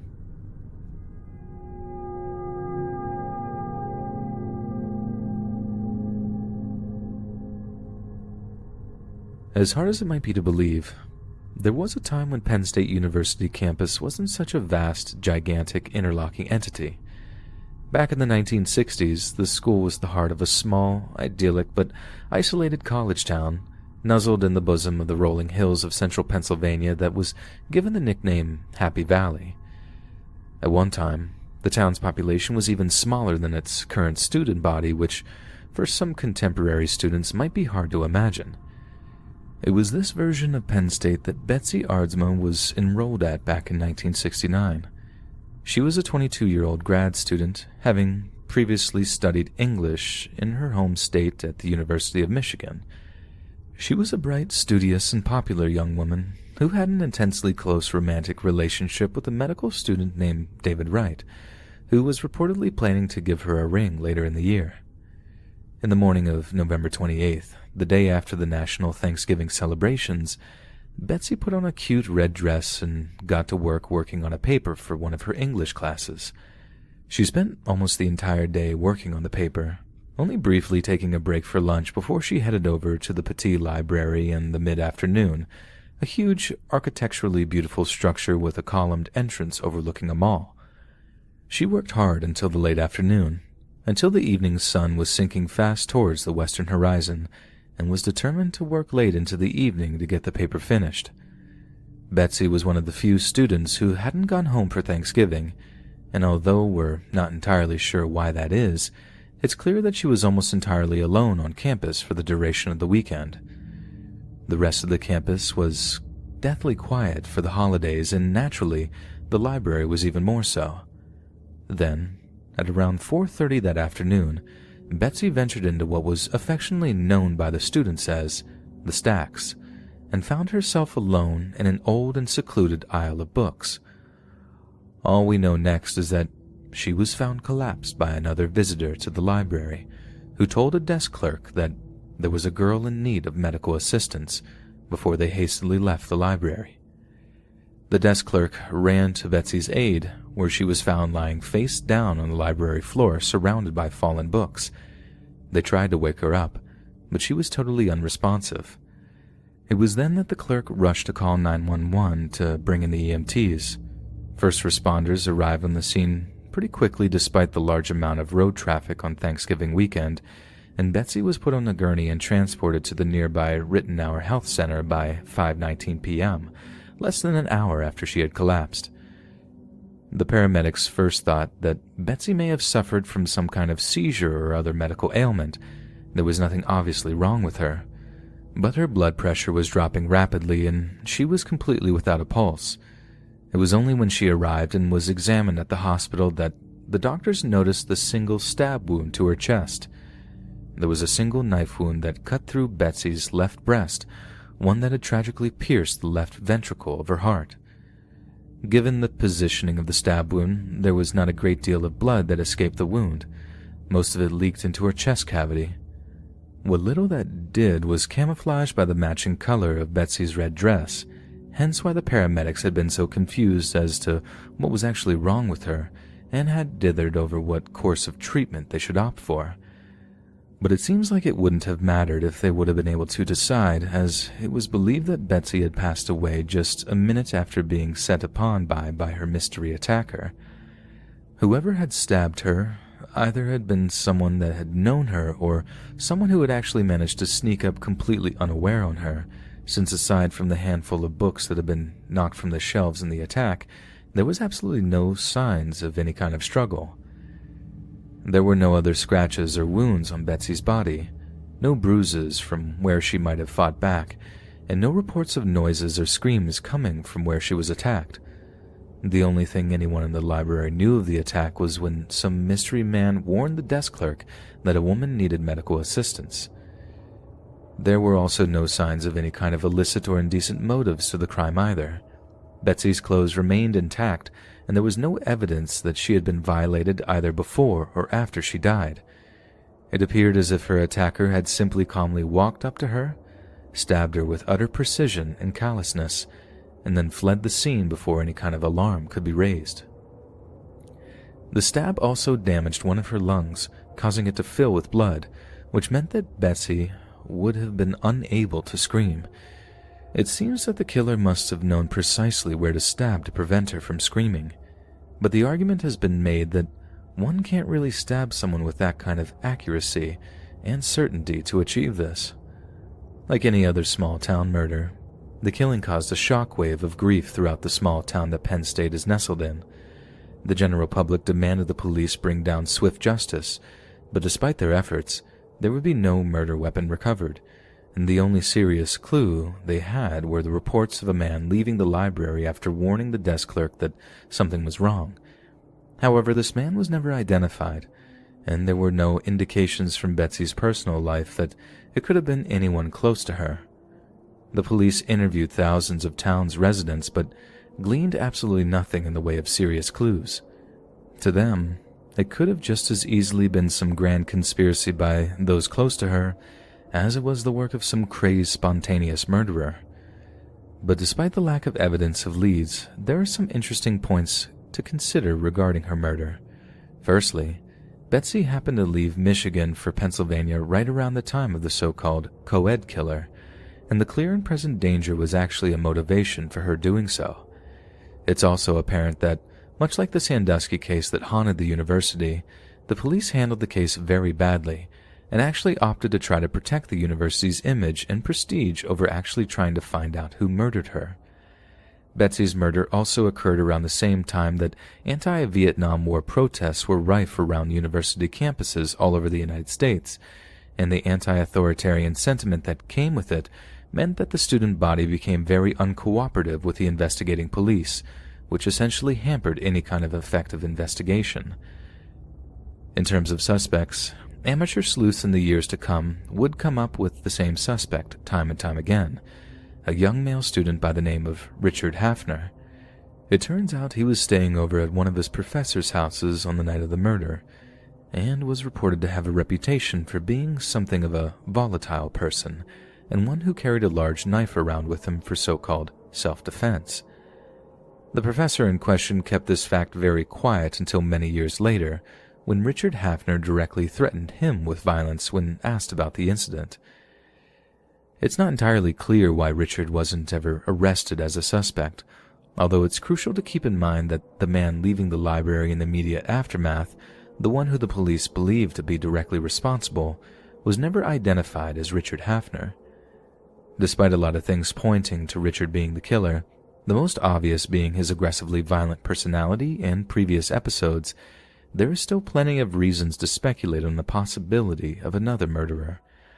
The manner in which Betsy was murdered was cold, calculated, and precise, so given Richard's nature, it seems fairly unlikely that it would have been him that committed a crime of this variety. However, since Richard passed away himself in the year 2002, police have lost the opportunity to seriously question him, and if he was indeed Betsy's murderer, a full and frank confession is now totally out of reach. And so once again, yet another murder on an American university campus may well remain totally unsolved, and once again, the cruel, evil individual who so coldly preyed on a single isolated female has been free to walk the streets of Pennsylvania for the past 51 years. Maybe it's a neighbor, someone you see every day. Maybe it's one of your own parents. The fact is, we will never, ever know who killed Betsy Aardsma. Hey friends, thanks for listening. Click that notification to be alerted of all future narrations. If you got a story, be sure to submit them to my subreddit, r/Let'sReadOfficial, and give and receive feedback from the community, and maybe even hear your story featured on the next video. And join my Discord to interact with me and other listeners directly. And if you want to support me even more, grab early access to all future narrations for just $1 a month on Patreon, and maybe even pick up some Let's Read merch on Spreadshirt.com. And check out the Let's Read podcast, where you can hear all these stories in long compilation form and save huge on data, located anywhere you listen to podcasts. Links in the bio. Thanks so much, friends. And remember, Clown Nick hides all the flaws.